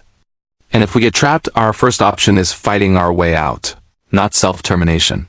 The UNSC would call that cowardice, Emile said, though his voice lacked conviction. The UNSC isn't here, Carter replied. And even if they were, I'm done letting doctrine written by people who never wore my owner dictate how we die. He looked at each of his team. Chun's gone. I can't change that. But I can make sure we don't lose anyone else to conditioning instead of combat. Commander Carter? They turned to find Dr. Elizabeth Weir approaching, accompanied by Sheppard and an older man in expedition civilian clothes, Dr. Radek Zelenka, one of Atlantis' senior scientists. I'm sorry to interrupt, Weir said gently, but we need to discuss something. Dr. Zelenka has been analyzing the data cut retrieved from the Wraith depot. What he found? It's significant. Zelenka pulled out a tablet, his Czech accent thick with urgency. The Wraith scientist Michael, he is obsessed with creating enhanced warriors. For years, he has experimented on humans, trying to improve feeding efficiency and create hybrid soldiers. But his success rate is very low. Most subjects die or are driven insane by the modifications. What does this have to do with Noble Team? Carter asked. Everything, Zelenka said.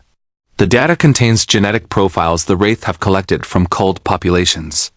They are looking for specific markers, enhanced strength, improved healing, genetic resilience. They want to understand what makes some humans more valuable for experimentation. He looked at the Spartans. Your augmentations, your genetic modifications, you are exactly what Michael has been searching for. If he captures even one of you and learns how your enhancements work, he could replicate it, Kat finished, her analytical mind seeing the implications immediately. Create Wraith warriors with Spartan-level capabilities. Or worse, integrate our augmentations into their feeding process to make it more efficient. The Wraith would become unstoppable, Sheppard said grimly. They already have numbers and regeneration. At superhuman strength, enhanced reflexes, and improved combat capabilities? Every human world in Pegasus falls within months. Which is why John had to die, Jorge said quietly. He knew what they'd do if they captured him. Knew what his augmentations represented. His expression was haunted. He saved more than just our team. He saved everyone in this galaxy from what Michael would have created. Weir looked at Noble Team with something like sorrow. I understand now why your doctrine emphasizes self-termination over capture. The stakes are different when your physiology itself is a weapon the enemy could use. But it doesn't have to be suicide, Sheppard interjected. We can develop extraction protocols, rescue plans, tracking systems. If someone gets captured, we go get them before the Wraith can complete their research. How long does genetic analysis take? Carter asked Zelenka. The scientist consulted his notes. Based on Wraith research speeds from other projects, maybe 72 hours from capture to usable data. Less if they are highly motivated and have living subject to experiment on. 72 hours, Emile repeated. That's our window. If someone gets captured, we have 3 days to extract them before they become a galactic threat. And if extraction isn't possible? Kat asked. The silence was answer enough. They all knew the Spartans carried fail-safes implants designed to be activated if capture was imminent. Medical protocols that could be triggered remotely. The UNSC had built self-destruct mechanisms into its supersoldiers because sometimes the weapon needed to destroy itself. Let's focus on prevention, Weir said firmly. No more solo operations. Enhanced security protocols. And Dr. Beckett wants to run medical screenings on the rest of you, see if we can develop countermeasures to Wraith paralytic weapons. There's something else, Sheppard said. We intercepted Wraith communications. They're planning a major culling operation on the Athosian settlement on the mainland. Taylor's people. Michael specifically requested the operation. He wants bait to draw Noble Team into another ambush. When? Carter demanded. 48 hours. They're mobilizing 3 dart squadrons and ground forces. That's designed to be too big for us to ignore and too dangerous for you to survive. Carter looked at his team. 4 Spartans against 3 dart squadrons and unknown ground forces, defending a civilian population that the Wraith specifically wanted to use as bait. Every tactical analysis said it was suicide. Which meant it was exactly the kind of mission Spartan-IIs were designed for. We're going, Carter said. Absolutely not. Weir replied immediately. You just lost a team member walking into a trap. I'm not authorizing another operation where you're the specific targets. Ma'am, with respect, those are Taylor's people. We can't abandon them just because the Wraith want us dead. I'm not asking you to abandon them. I'm asking you to be smart about how you engage. Weir pulled up tactical displays. We evacuate the Athosians through the Stargate before the Wraith arrive. No battle, no casualties, no risk to Noble Team. And we give the Wraith exactly what they want, Cott observed. Proof that threatening civilians makes us retreat.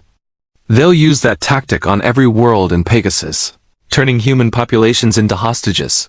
Better hostages than corpses, Weir countered. Is it? Jorge asked quietly. Ma'am, I understand you value life. But there's a reason the Wraith have ruled this galaxy for 10,000 years. They've learned that humans will sacrifice anything to protect civilians. They use our compassion as a weapon. He met her eyes. Sometimes you have to fight even when the odds are terrible, because not fighting means accepting subjugation forever. Weir was silent, the diplomat in her warring with the leader who'd seen too many people die already. Sheppard spoke up. There's a middle ground. We evacuate the Athosians like you said, but we use the culling operation as an opportunity. The Wraith are committing significant forces to this ambush. If Noble Team engages them on our terms, proper support, extraction plans, abort conditions, we could bloody them badly enough that they think twice about future operations. You want to turn their ambush into ours? Carter said, understanding dawning. Exactly. They're expecting you to charge and trying to save civilians. Instead, we remove the civilians, fortify the settlement with our forces, and when the Wraith arrive expecting easy prey, they find a kill box. Sheppard grinned. We've been playing defense for months. Time to remind them why attacking humans is a bad idea. Weir considered this. What kind of support are we talking about? Puddle jumpers with drone weapons for air superiority. Marine fire teams with P90s and ancient rifles. Taylor's warriors who know how to fight Wraith. And Noble Team doing what they do best, being terrifying super soldiers who make the enemy regret showing up. With proper extraction protocols, Weir added firmly. And abort conditions. If it goes wrong, you pull out immediately. No last stands. No heroic sacrifices. Carter looked at his team. Cott nodded. The tactical analysis was sound. Jorge agreed. This was sustainable combat doctrine instead of suicide mission. Emile shrugged. He'd fight regardless. Noble Six's expression was unreadable behind the helmet, but the Spartan gave a slight nod. Agreed, Carter said. We do this smart. We honor Chun's sacrifice by not repeating it.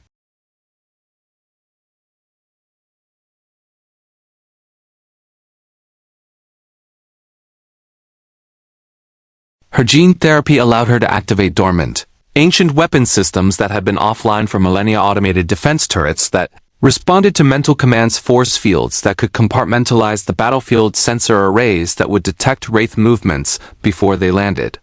This is incredible, McKay gushed as Kat activated another defensive system. You're interfacing with ancient technology better than Sheppard, and he's a natural gene carrier. Your Spartan augmentations are amplifying the neural connection. Useful for killing Wraith, Kat said pragmatically. What's the power consumption rate? Sustainable for approximately 6 hours of continuous operation. After that, we'll need to cycle systems to avoid overload. But 6 hours should be more than enough for the Wraith to either win or retreat. In the settlement's main square, Jorge established a firebase with Marines, their combined firepower creating a kill zone that nothing organic could survive. Emile and Noble. 6 rigged explosive traps throughout the settlement, yes, approaches surprises for Wraith ground forces that expected easy culling. Carter coordinated with Sheppard on air defense. The puddle jumpers would provide anti-dart coverage, but the real key was Kott's ancient defense turrets. If they could establish air superiority quickly, the Wraith would be forced to commit ground forces into prepared defensive positions. Remember, Carter told his team during final briefing, this isn't Reach. We're not making a last stand. We fight, we bloody them, and if they commit overwhelming force, we extract through the Stargate. Survival is success. Still feels wrong, Emile muttered. Planning to retreat. It's called tactical flexibility, Jorge corrected. Spartans who retreat can fight tomorrow. Spartans who die gloriously can't. As night fell over the Athosian settlement, Noble Team took their positions. The trap was set. The bait, an apparently abandoned civilian settlement, was in place. And for once, the Spartans weren't the ones walking into an ambush. They were the ambush. High above the planet, Wraith darts launched from 3 hive ships, their organic hulls pulsing with anticipation. Michael had promised them easy culling, enhanced humans to capture, and glory for their hive. They were about to learn that sometimes the prey had teeth. And when those teeth belonged to Spartans, the predators became the hunted. The Wraith darts came at dawn, screaming through the atmosphere in perfect formation, 18 fighters conducting what they thought would be a routine culling operation. Their sensors detected the settlement below, identified human life signs scattered throughout the buildings, and prepared to activate calling beams. They didn't detect the ancient defense turrets until it was too late. Kot's mental command activated the dormant weapon systems simultaneously. 12 turrets rose from concealed positions throughout the settlement, their ancient energy projectors tracking targets with mechanical precision. Golden beams lanced skyward, and 3 darts exploded before the Wraith pilots could even register the threat. Splash 3, Kot reported calmly from her position in the settlement's ancient control tower. Remaining darts breaking formation and engaging evasive maneuvers. Jumpers, you're clear to engage. Sheppard's voice came through the comm. 2 puddle jumpers decloaked above the settlement, their drone weapons launching in coordinated salvos. Ancient drones' golden projectiles that tracked with impossible precision streaked after fleeing darts. 2 more Wraith fighters died in brilliant explosions. This is not a culling, one Wraith pilot transmitted back to the hive ships in panic. This is a trap. The humans have ancient weapons. Requesting immediate June's replacement sniper, a Marine named Sergeant Chun who detrained with USMC scout snipers took the shot from 800 meters. The anti-materiel round punched through the dart's cockpit canopy and killed the pilot mid-transmission. The fighter spiraled into the settlement's outskirts and exploded. Good shot, Carter acknowledged. All units, prepare for ground assault.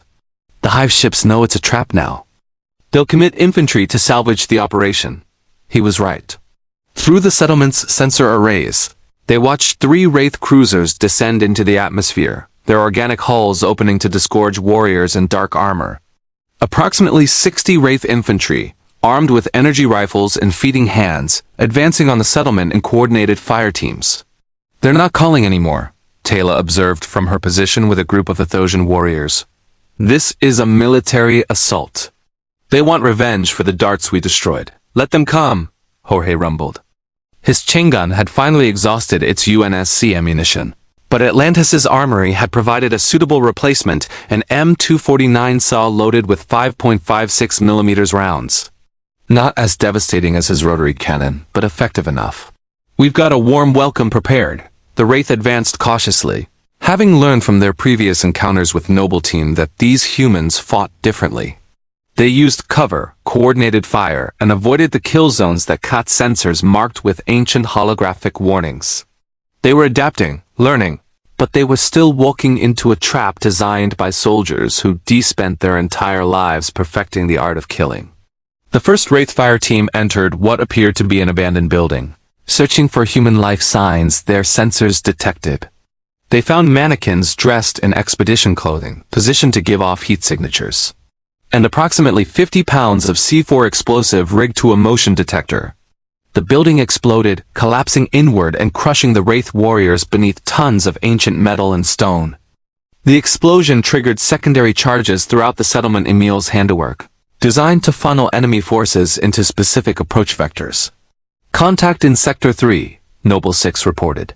The Spartan was positioned in a concealed overwatch point, not alone like John had been, but with 2 Marines providing backup and covering retreat routes. 6's DMR cracked in measured shots, each round finding a Wraith skull with surgical precision. The Wraith responded with concentrated fire, their energy weapons tearing through the building 6 was using for cover. But by the time they breached the position, the Spartan had already relocated, moving through pre-planned routes that kept them ahead of enemy pursuit. This is different from Minaria, Ford observed, firing controlled bursts from his P90. They're being careful, treating us like a real threat instead of just prey. They're learning, Carter said, tracking enemy movements on his HUD, which means we need to stay unpredictable. Kot, can you redirect those defense turrets to Sector 5? I want to force them into the central plaza where Jorge has clear fields of fire. Adjusting now, Kot replied. The ancient turrets swiveled, their targeting priorities shifting as Kot's mental commands interfaced with systems built millions of years ago. The Wraith in Sector 5 found themselves under sustained fire from weapons they couldn't reach or destroy, forcing them to retreat toward the plaza, directly into Jorge's kill zone. The big Spartan had positioned himself behind reinforced cover with overlapping fire lanes and pre-sighted distances. When the Wraith emerged into the plaza, he opened fire with methodical precision. The M249 roared, cutting down Wraith warriors who expected to face panicked civilians instead of a Spartan-II with decades of combat experience. Targets down, Jorge reported. But I'm reading more inbound. They're committing their reserves. Through the sensor feeds, Carter watched the Wraith Hive ships deploy another wave, this time including something they hadn't seen before. Larger warriors, more heavily armored, carrying weapons that looked biological but functioned like plasma cannons. COT analysis? Carter demanded. Wraith heavy infantry, she replied, cross-referencing Atlantis' databases. Enhanced warriors with improved regeneration and heavier weapons. Atlantis has encountered them rarely. They're typically reserved for major military operations. This is like a significant engagement. We've successfully convinced them we're a threat worth committing serious resources to. Good, Emile said, his voice carrying grim satisfaction. Means when we kill them, it hurts. The heavy infantry advanced with the confidence of warriors who'd rarely faced defeat. Their armor absorbed P90 rounds that would have dropped normal Wraith, and their regeneration closed wounds almost as fast as bullets could make them. But they'd never faced Spartans with ancient support. Kat activated a defensive protocol that Mackay had helped her discover ancient force fields that could be deployed in tactical configurations. Energy barriers sprang up throughout the plaza, creating choke points and funneling the heavy infantry into prepared positions. Now, Carter commanded. Noble Team opened fire with everything they had. Emile had acquired a Wraith energy rifle from a fallen warrior and used it to devastating effect. The alien weapon's power cutting through heavy armor. Six's DMR targeted weak points in the Wraith's protection joints, eye slits, anywhere the armor was thinner. Jorge's sustained fire kept them suppressed while Marines added volume. The heavy infantry fell, but slowly. Their regeneration meant each one needed multiple killing shots, and they kept coming forward even with catastrophic wounds. One got close enough to Jorge's position to attempt feeding, its hand reaching for the Spartan's chest. Jorge responded by grabbing the Wraith's arm and physically ripping it off. The creature's regeneration couldn't cope with that level of trauma. It collapsed, dying from shock before it could heal. Jorge tossed the severed limb aside and kept firing. They're breaking, Taylor observed, her Wraith sense detecting the shift in enemy psychology. The warriors are frightened. They expected easy culling, but we've killed nearly half their force. Press them, Sheppard ordered from his jumper. Don't let them regroup. But Carter saw something on his tactical display that made him hesitate. The Wraith Hive ships in orbit were powering weapons. Not just small arms, their primary bombardment systems. All units, fall back to the gate, he ordered immediately. They're going to bombard from orbit. Move! The retreat was disciplined chaos. Noble Team provided covering fire while Marines and Athosian warriors sprinted toward the settlement's Stargate. The ancient defense turrets continued firing, buying precious seconds as the remaining Wraith ground forces tried to prevent the evacuation. Cut, last one, Carter shouted.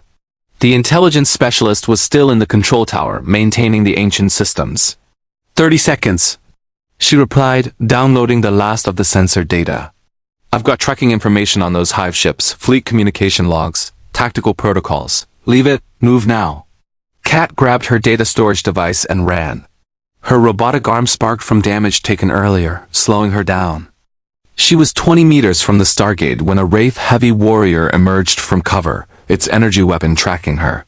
Noble 6 was there first. The Spartan intercepted the Wraith's line of fire, armor shields absorbing the blast meant for Cat 6.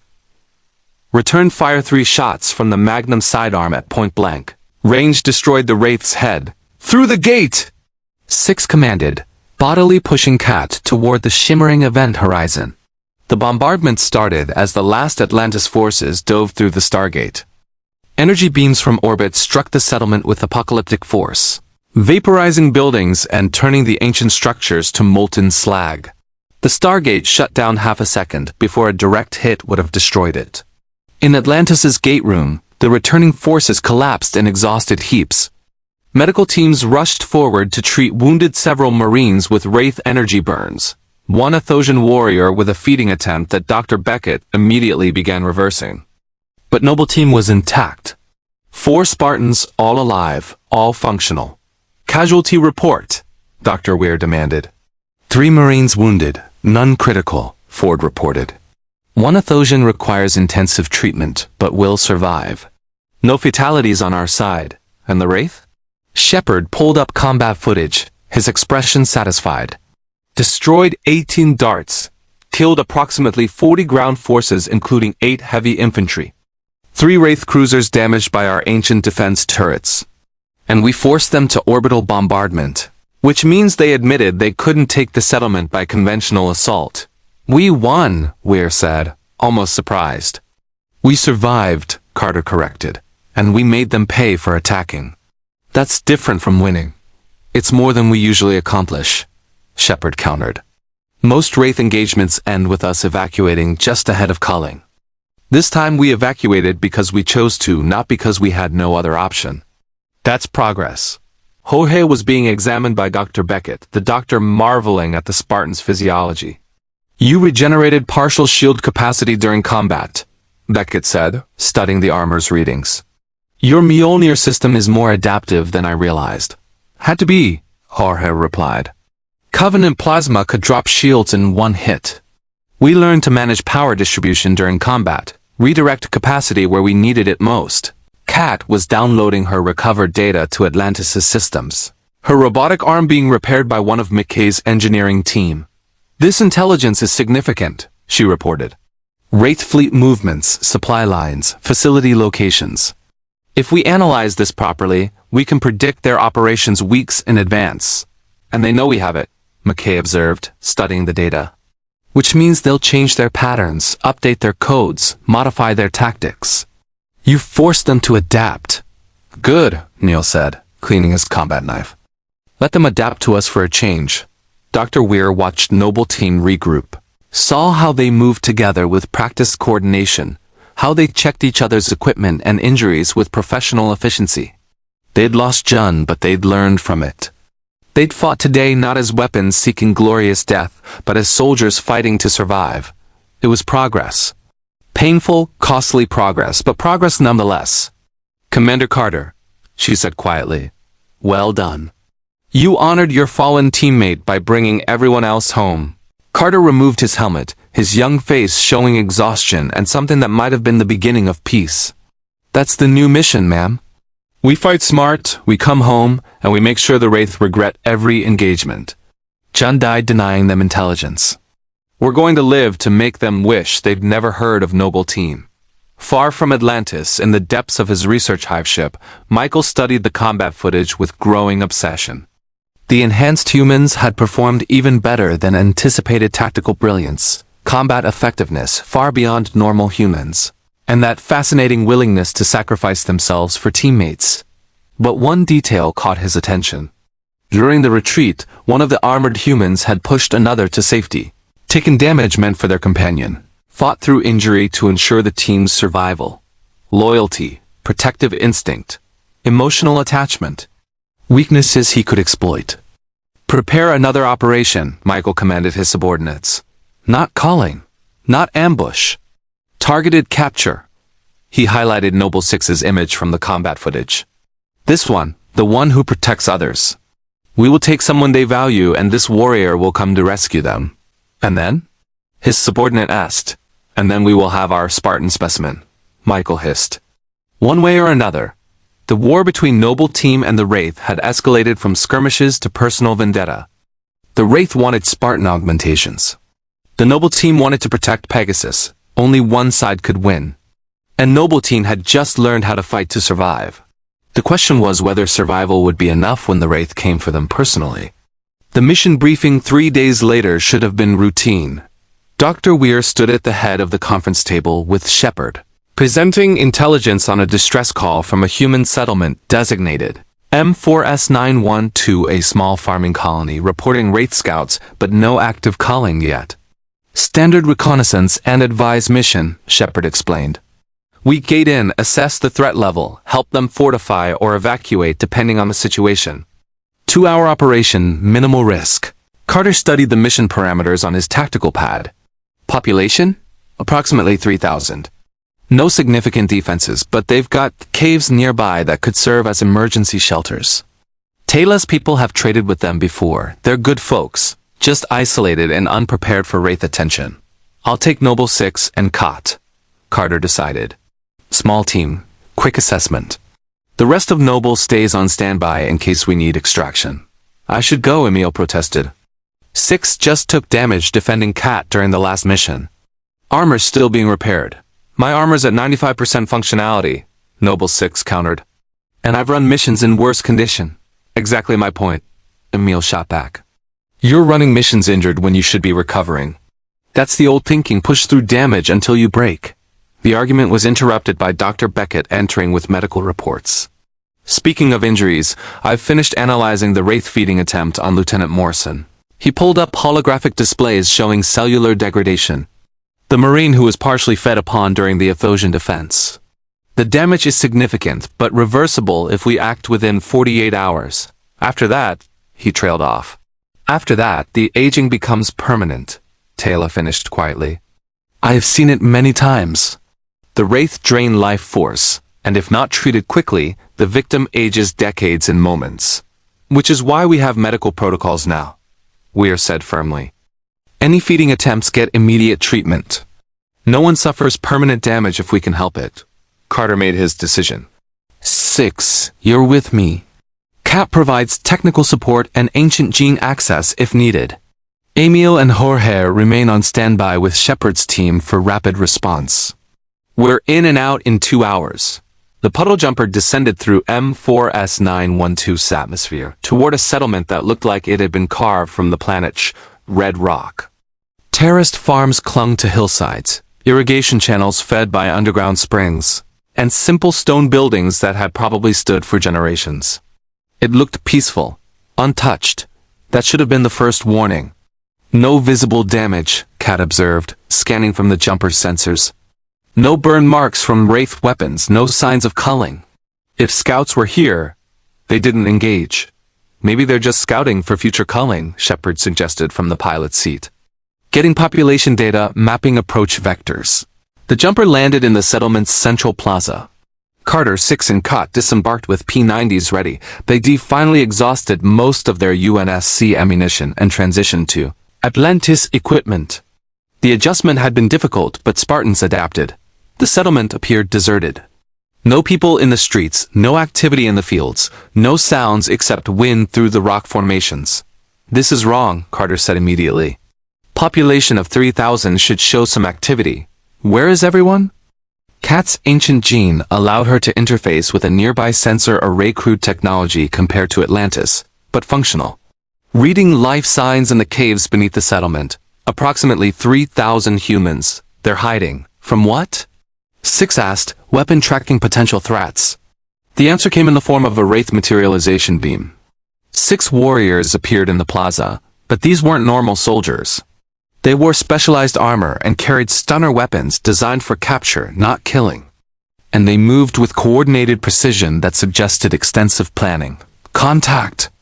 Carter opened fire, his P90 dropping 1 Wraith before it could raise its weapon. 6 engaged 2 more, the Spartans' combat efficiency turning the plaza into a kill zone. But the Wraith weren't attacking, they were hurting. More materialization beams activated around the plaza's perimeter, depositing additional Wraith warriors who formed a containment perimeter. Carter's tactical assessment was instantaneous. They were surrounded. Outnumbered 4-1, and the Wraith were using non-lethal weapons. This was a capture operation. And Noble Team was the target. Cat, get to the jumper, Carter ordered.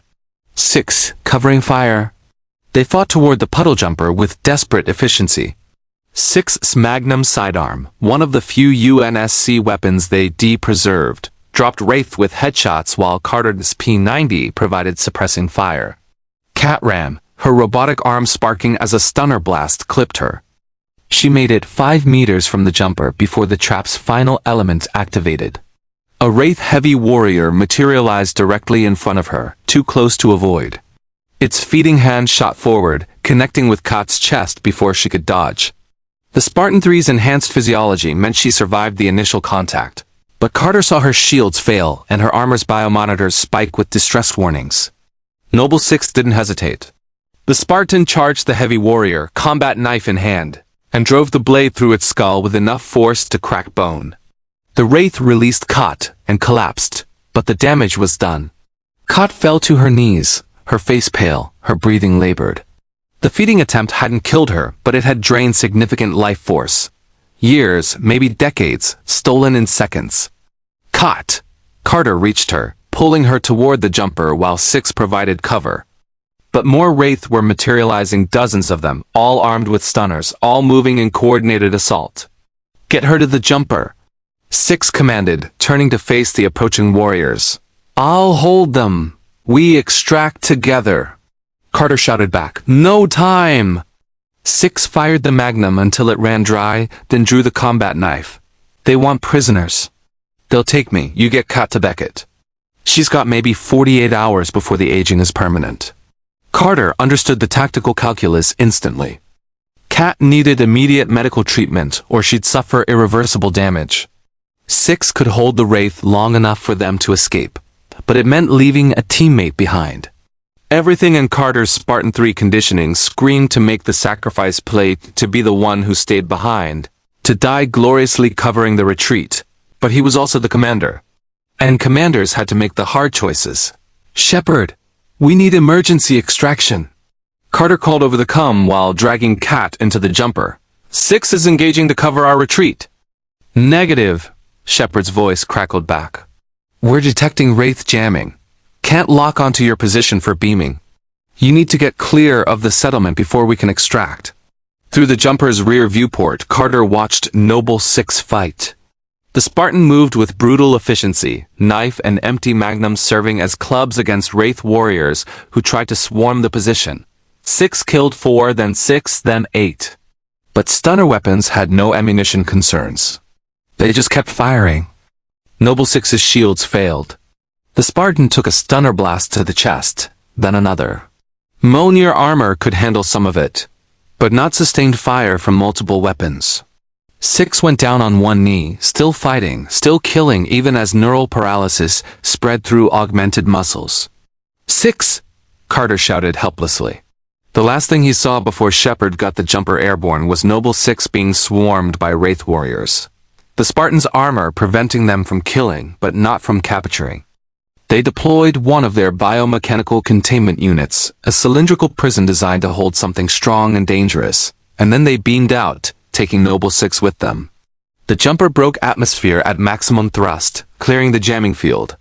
Within seconds, they materialized in Atlantis' jumper bay. Medical teams rushed forward to take Kat. Dr. Beckett was already there, his scanner showing the damage from the feeding attempt. Bloody hell, he muttered. She's been aged approximately 15 years, maybe more. I can reverse most of it if we start treatment immediately, but we're racing against cellular degradation. Do it, Carter ordered. Then he activated the comm. Noble Team, briefing room, now. 5 minutes later, Carter stood before the holographic display showing their last visual of Noble Six surrounded. Captured, taken by Wraith forces to an unknown location for purposes they all understood too well. Emile's scarred face was twisted with rage. We go get Six, right now. Every second we wait, the trail gets colder, Jorge finished. But we need intelligence before we can mount a rescue. Charging him blind is how we lose more people. Kat's intel from the Athosian mission, Carter said, pulling up the data. Wraith facility locations, fleet movements, research stations. If they took Six for experimentation, they'll take the Spartan to wherever Michael conducts his research. McKay was already analyzing the data, his fingers flying across his tablet. There, Wraith research vessel heavily shielded, Mogul, Michael's primary laboratory. It moves between systems to avoid detection but based on communication patterns. He highlighted a sector of space. It's currently in the Taro system. 3-day hyperspace journey from here. 3 days, Emile repeated. We've got 72 hours before they can complete genetic analysis. If we don't extract Six by then, they'll learn how Spartan augmentations work, Carter finished. And create Wraith warriors with our capabilities. Which means this isn't just a rescue mission. It's preventing a galactic catastrophe. Dr. Weir entered the briefing room, her expression grave. I've been reviewing the tactical situation. Commander Carter, I understand Noble Six is your teammate. But you need to understand what you're proposing. A rescue mission to a mobile Wraith research vessel in deep space, against unknown defenses, with a 3-day time limit before the Intelligence 6 carries becomes an existential threat to every human in Pegasus. I understand perfectly, ma'am, Carter said. Which is why we're going to succeed. And if you can't? If the Wraith defenses are too strong, if 6 has already been compromised, if Carter's expression went cold, then we implement fail-safe protocols. 6 carries a neural implant that can be activated remotely. It triggers a cascade that destroys brain tissue before genetic information can be extracted. But it's fatal, irreversible. The silence in the room was absolute. You're talking about executing your own teammate, Weir said quietly. I'm talking about preventing the Wraith from creating an army of superhuman warriors that would doom Pegasus, Carter corrected. 6 knew the risks. We all do. If rescue is impossible, he couldn't finish the sentence. Jorge placed a massive hand on Carter's shoulder. It won't come to that. We'll get 6 back. How? Weir asked. Even if you reach the research vessel, how do you infiltrate a Wraith ship, locate one prisoner among potentially hundreds of test subjects, and extract them alive? The same way we've always done it, Emile said, his voice carrying deadly certainty.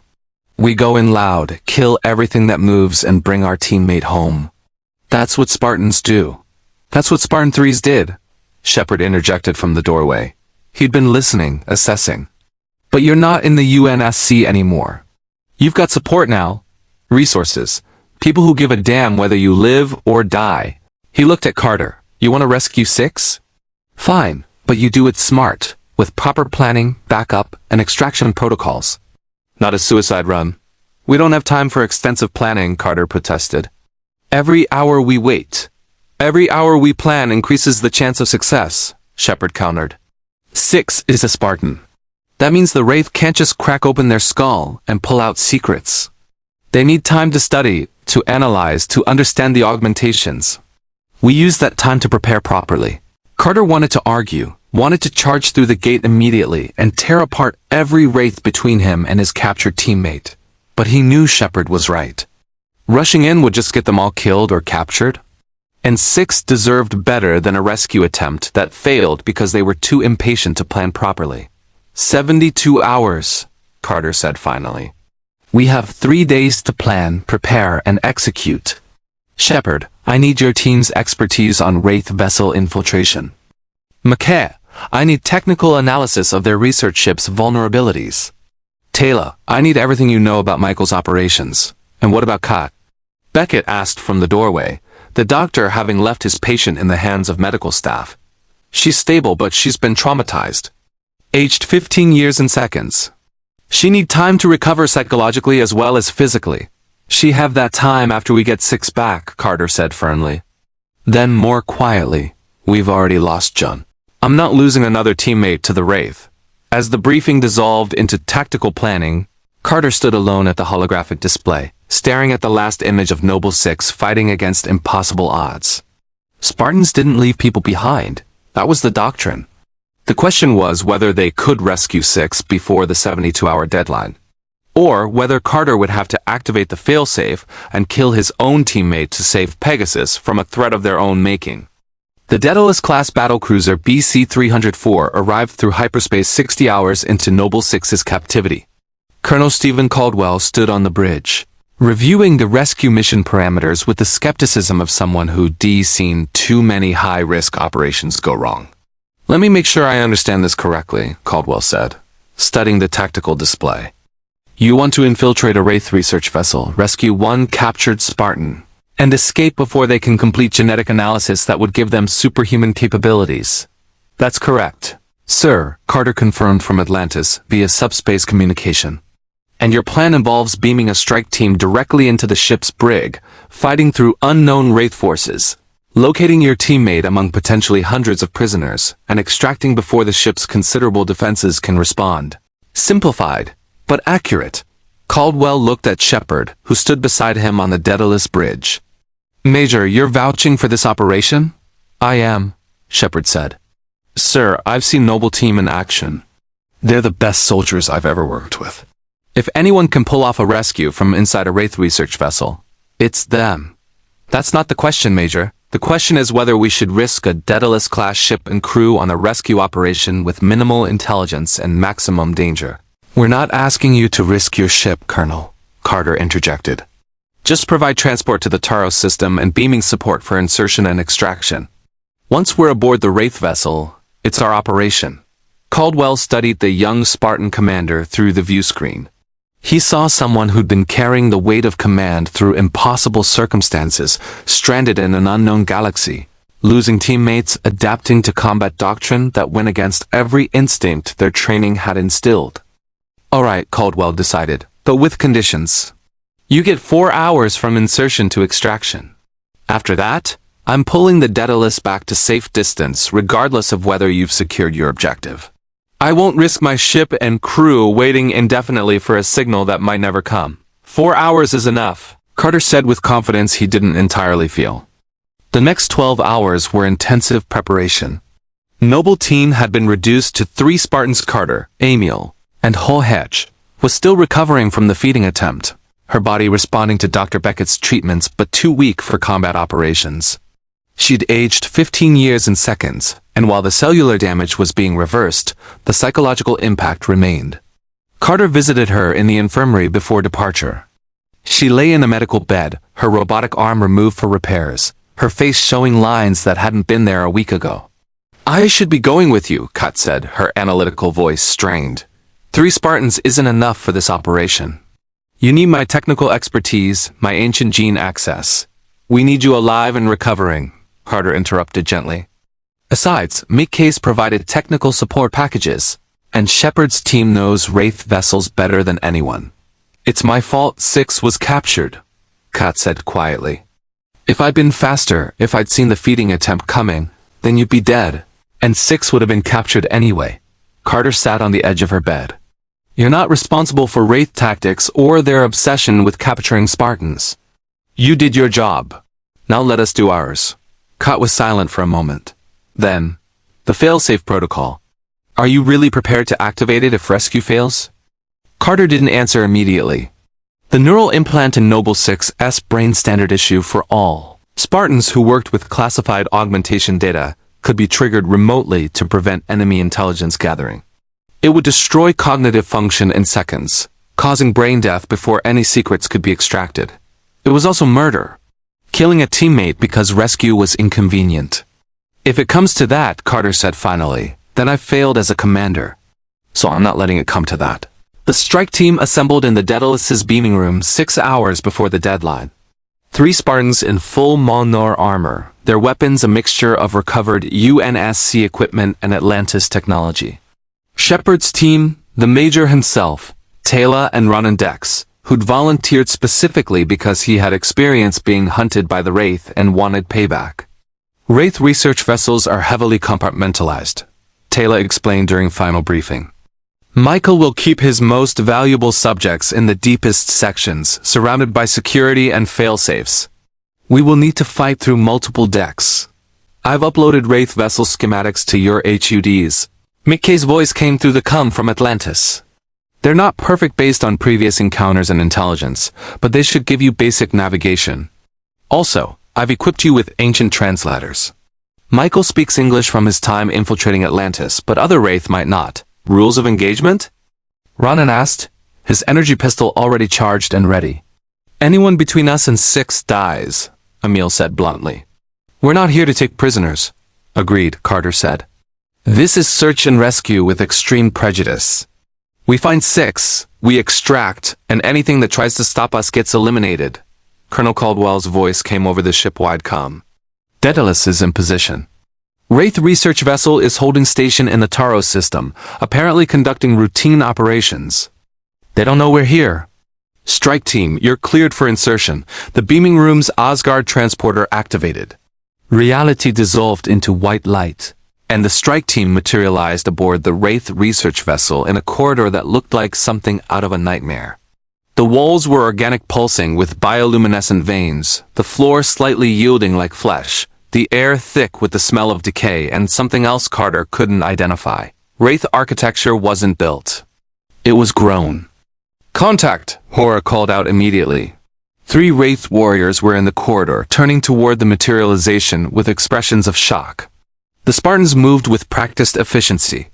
Carter's P90 dropped one, Jorge's M249 cut down another, and Emile crossed the distance to the third in 3 strides, his combat knife driving through its skull before it could activate an alarm. "Move fast," Sheppard ordered. "They'll know we're here within 60 seconds. We need to reach the brig section before they can organize a defense." The team advanced through the vessel's corridors with tactical precision. Ronan and Emile took point, their aggressive combat styles perfect for close-quarters fighting. Jorge and Taylor provided covering fire, while Sheppard and Carter coordinated movement through the maze-like interior. They encountered Wraith resistance almost immediately, warriors responding to the intrusion. Scientists fleeing toward safe rooms, automated defense systems activating. But nothing prepared the Wraith for the sheer violence the strike team brought. Ronan fought like someone who'd spent 7 years being hunted and had finally found prey. His energy pistol dropped Wraith warriors in rapid succession, and when ammunition ran low, he simply grabbed a fallen Wraith's rifle and kept fighting. Emile was even more brutal. The Spartan used his combat knife as much as his weapons, getting close to enemies who expected ranged combat and killing them with savage efficiency. His skull-carved helmet became a psychological weapon. Wraith warriors hesitated when they saw it, and that hesitation cost them their lives. "Brig section ahead," Sheppard announced, checking his ancient scanner, reading multiple human life signs. At least 40 prisoners. They breached the brig section's entrance with overwhelming force. The Wraith guards inside barely had time to raise weapons before they were cut down. The prisoners, humans from a dozen different worlds, all showing signs of Wraith experimentation, cowered in biomechanical cells. "6!" Carter called out, scanning the cells. "Noble 6, respond. Here." The voice was weak but unmistakable. Carter found Noble 6 in a cell at the section's far end. The Spartan still in Mjolnir armor but restrained by Wraith biomechanical bonds that pulsed with energy designed to suppress enhanced strength. 6's helmet was removed, showing a face Carter had rarely seen, young, determined, and bearing fresh scars from Wraith examination. Medical equipment surrounded the cell, and Carter could see where the aliens had been attempting to study the armor without removing it.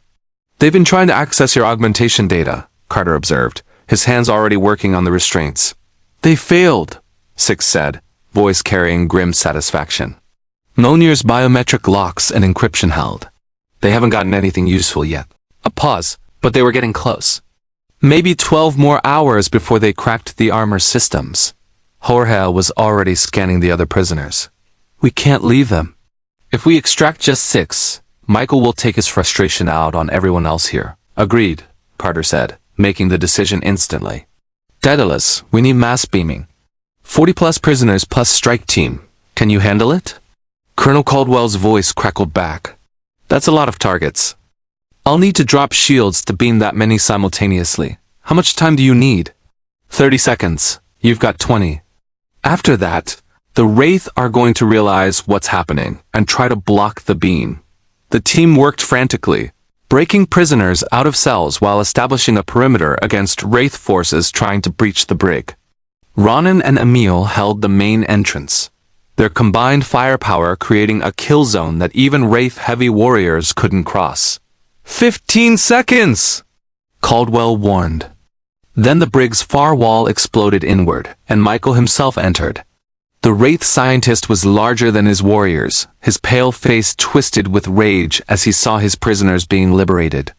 But worse than his physical presence was what he carried, a Wraith stunner modified for extreme output, designed to incapacitate even enhanced humans. He fired directly at Noble 6. Carter threw himself in front of the blast, his Mjolnir shields absorbing the hit. But the modified stunner was powerful enough to drop even Spartan armor's defenses. Carter went down, neural paralysis spreading through his augmented nervous system. "Commander." Jorge and Emile moved to protect their fallen leader, but Michael was already advancing, more Wraith warriors flooding through the breach behind him. Noble 6, freed from restraints but still weak from captivity, grabbed Carter's dropped P90 and fired at Michael. The round struck the scientist's armor but didn't penetrate. Michael smiled, a horrible expression on Wraith features. You cannot escape, he hissed. I will have my specimens. I will understand your augmentations. And I will create warriors that will cull every human world in this. The Asgard beaming technology activated. Every prisoner, every strike team member, and Carter's paralyzed form dissolved into white light and rematerialized aboard the Daedalus. They left behind a furious Michael standing in an empty brig, his research subjects gone, his work months behind schedule. Aboard the Daedalus, medical teams rushed forward to treat Carter's neural paralysis and assess the freed prisoners. Dr. Beckett had beamed aboard specifically for this operation, and he immediately began coordinating treatment. The commander will be fine, Beckett reported after preliminary scans. Neural paralysis is temporary. He'll be functional in an hour, fully recovered in 6. Noble 6 sat on a medical bed, still in armor, refusing treatment until debriefing was complete. Sheppard stood beside the Spartan, his expression carrying respect and something like wonder. You held out for 60 hours, Sheppard said. Against Wraith interrogation, torture, and experimentation. Most people break in the first day. I'm not most people, Six said simply. I'm a Spartan. We're built for this. No, Sheppard corrected gently. You were trained for this. Built for it, maybe. But what kept you alive wasn't augmentation or armor. It was knowing your team would come for you. Six was quiet for a moment. Then, did we stop them? Did we prevent Michael from getting Spartan augmentation data? We prevented him from getting it from you, Sheppard confirmed. But he's still obsessed. Still hunting. This isn't over. Good, Six said, and despite the exhaustion and injury, the Spartan's voice carried deadly promise. Because now I know his ship's layout, his security protocols, his research methods. Next time we encounter him, we'll be ready. 3 hours later, the Daedalus jumped to hyperspace toward Atlantis. The rescued prisoners were being treated, the strike team was recovering, and Noble 6 was alive. Carter, recovered from the paralysis, stood with his remaining team cat still weak but improving. 6 exhausted but functional. Emile and Jorge uninjured but grimly satisfied. We did it, Kat said, her analytical mind still processing. Mission success. 6 recovered, prisoners liberated, enemy intelligence denied. We did it smart, Jorge corrected. With planning, support, and extraction protocols. No last stands. No suicide charges. We went in, accomplished the objective, and came home. John would have appreciated that, Emile said quietly. Winning without dying, Carter nodded slowly. They'd lost John to conditioning that prioritized death over survival. But they'd saved 6 by learning a different way, by accepting support, trusting teammates, and understanding that living to fight again was more valuable than dying gloriously. Noble Team has new operational doctrine, Carter announced formally. We fight to win. We fight to survive. And we fight to make sure the Wraith regret every engagement. Chun's sacrifice taught us the cost of old thinking. 6's rescue proves the value of new methods. And if we encounter Michael again? 6 asked. Carter's expression hardened. Then we finish what we started. He wants to study Spartans? We'll teach him a lesson about what happens when you hunt humanity. Far from the Daedalus, in the depths of his damaged research vessel, Michael stood among the wreckage of his brig and the bodies of warriors killed during the rescue. His rage had cooled to something more dangerous: calculated determination. The enhanced humans had escaped. They've humiliated him. They'd freed his research subjects. But they'd also shown him something valuable. They were loyal, protective. They would risk everything to save their own. That loyalty was a weakness he could exploit. Begin surveillance of Atlantis, he commanded his subordinates. Track the enhanced humans' movements. Learn their patterns. Find their vulnerabilities. He studied the combat footage from the rescue operation. They fight to save each other. So we will take everything they value, their teammates, their allies, their city. And then? A subordinate asked. And then they will come to us, Michael hissed. Not as rescuers, but as desperate fools. And when they do, I will finally have my specimens. All of them. The war between Noble Team and the Wraith had become personal. Michael wanted Spartan augmentations for his research. Noble Team wanted to protect Pegasus from his experiments. It would end with one side's destruction. And Noble Team had just proven they knew how to survive. The question was whether survival would be enough when Michael stopped hunting individuals and started targeting everything they found worth protecting in Atlantis. 2 weeks after Noble Six's rescue, Carter stood on the same observation balcony where he'd first questioned what it meant to survive in Atlantis. The alien ocean stretched to the horizon, its waves catching the light of Pegasus's twin moons. And for the first time since arriving in this galaxy, he felt something other than the weight of command and the expectation of death. He felt purpose. Figured I'd find you here. Jorge's deep voice came from behind. The big Spartan joined him at the railing, his massive frame somehow at ease in a way it never had been during the UNSC days. Can't sleep? Thinking, Carter admitted. About Jun, about what we've become since we arrived here. Different from what the UNSC made us? Jorge observed. Better maybe. Carter considered that. When they'd arrived through the Stargate 8 weeks ago, Noble Team had been weapons forged for suicide missions, conditioned to accept death as the expected outcome of every operation, trained to measure success in objectives completed regardless of cost. Chun's death had been the inevitable result of that thinking. A brilliant soldier, choosing self-immolation over the possibility of capture because Spartan-IIIs were taught their lives mattered less than mission security. But Noble Six's rescue had proven something different.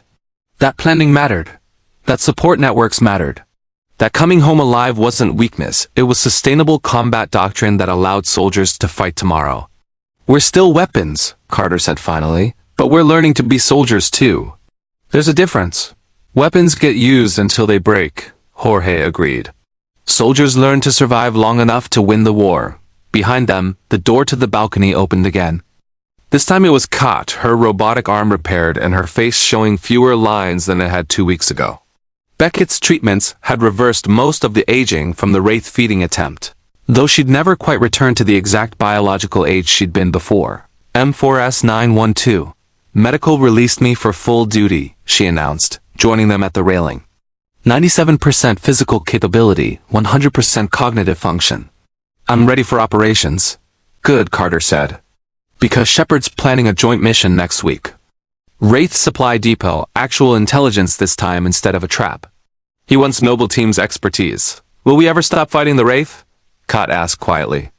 Carter thought about Michael's obsession, about the thousands of hive ships scattered across Pegasus, about the 10,000 years of culling that had turned human populations into prey.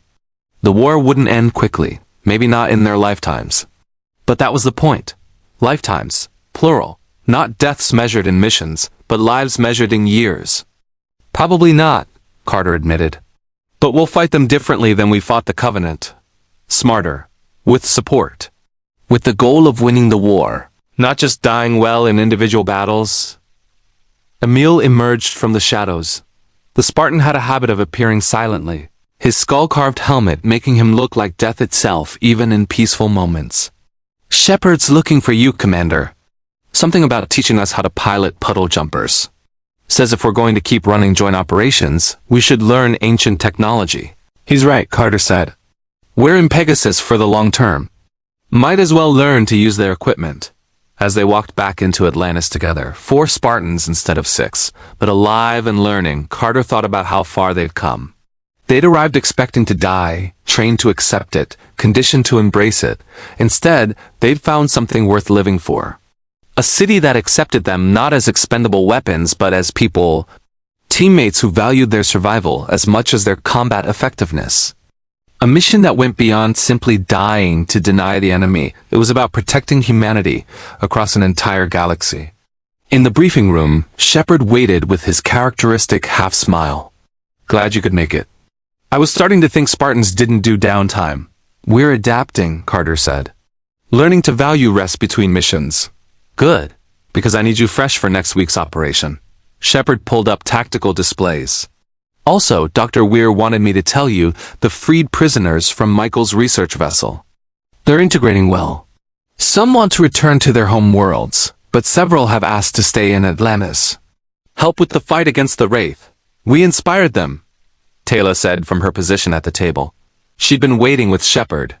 You showed them that humans can resist the Wraith, can fight back, can survive and even win. That is more valuable than any technology or tactics. We just did what Spartans do, Emile said. No, Sheppard corrected. You did what soldiers do. There's a difference. Spartans, at least the way you described your old training, were programmed to die. Soldiers learn to live, and what you're becoming. That's dangerous to the Wraith in ways they don't understand yet. In the Atlantis infirmary, Dr. Beckett was reviewing long-term medical data on Noble Team. Their augmentations were holding up well despite the stress of combat, gate travel, and adaptation to a new galaxy. But something else had changed. Stress hormones were normalizing. Trauma responses were decreasing. Psychological markers suggested they were actually beginning to heal from years of combat conditioning. They're getting better, he told Dr. Weir during their private consultation. Not just physically, mentally, emotionally. When they arrived, they were walking PTSD cases with superhuman capabilities. Now, they're starting to look like actual people under the armor. Atlantis is good for them, Weir observed. We don't treat them as disposable. Don't send them on suicide missions. Don't measure their worth solely in combat effectiveness. It's more than that, Beckett said. They found family here, community, purpose beyond just dying for others.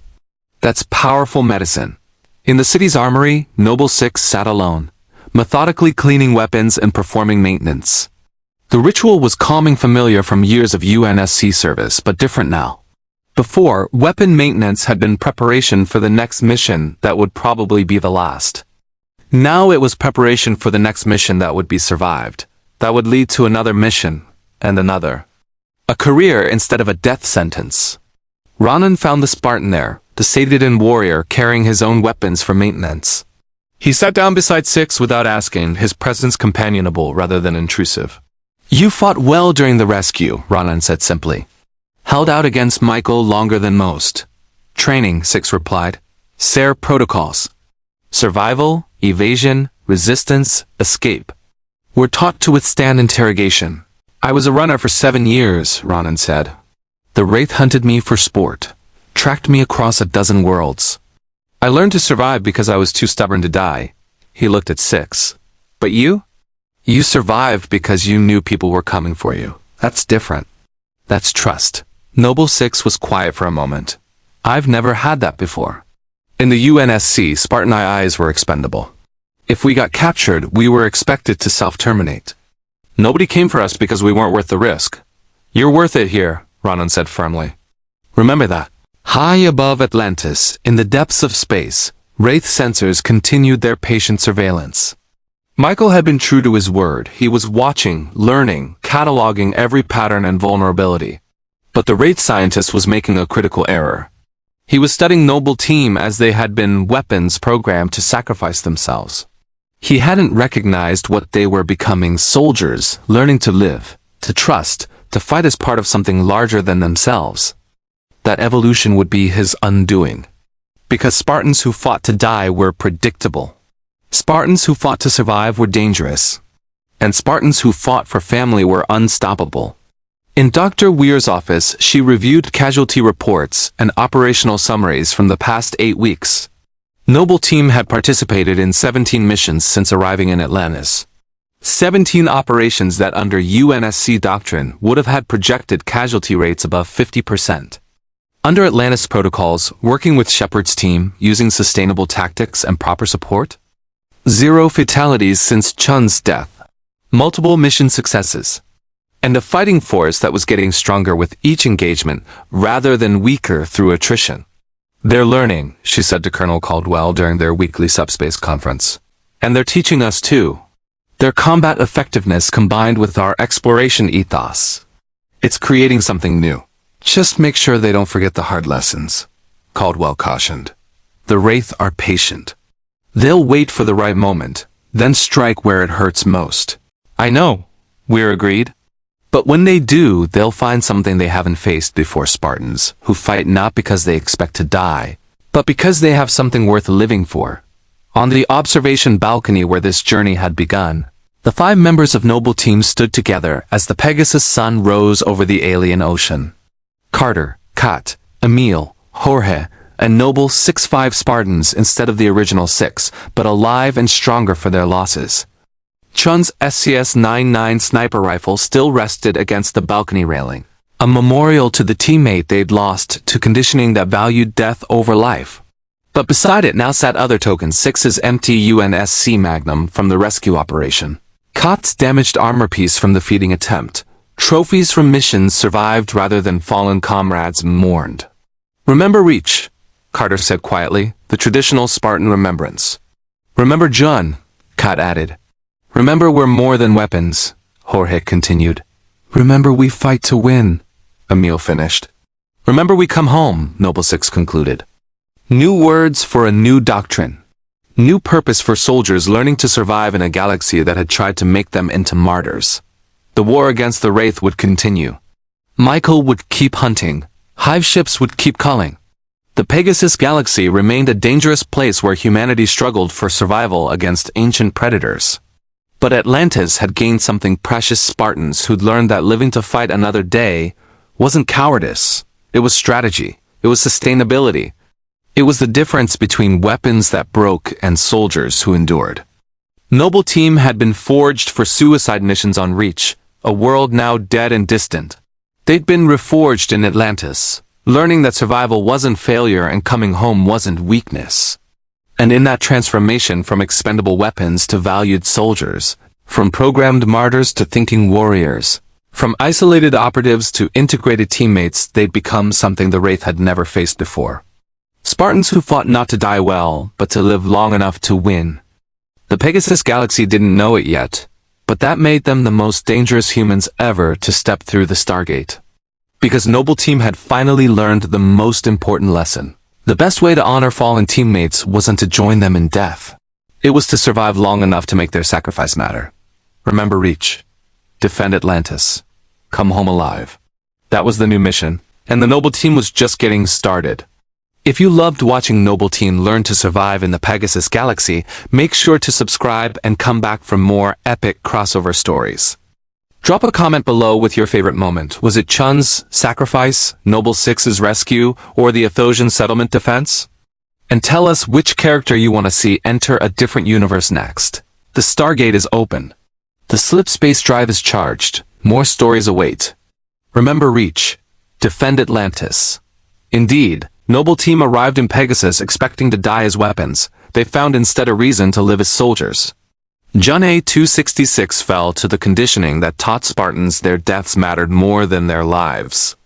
But his sacrifice became the catalyst for Noble Team's evolution from expendable assets to irreplaceable warriors, from programmed martyrs to thinking soldiers who understood that survival wasn't weakness. They lost John to old doctrine. They saved Six with new methods.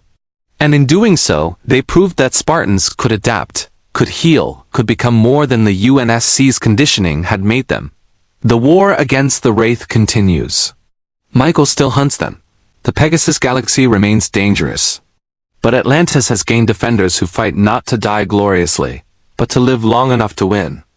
And that makes all the difference.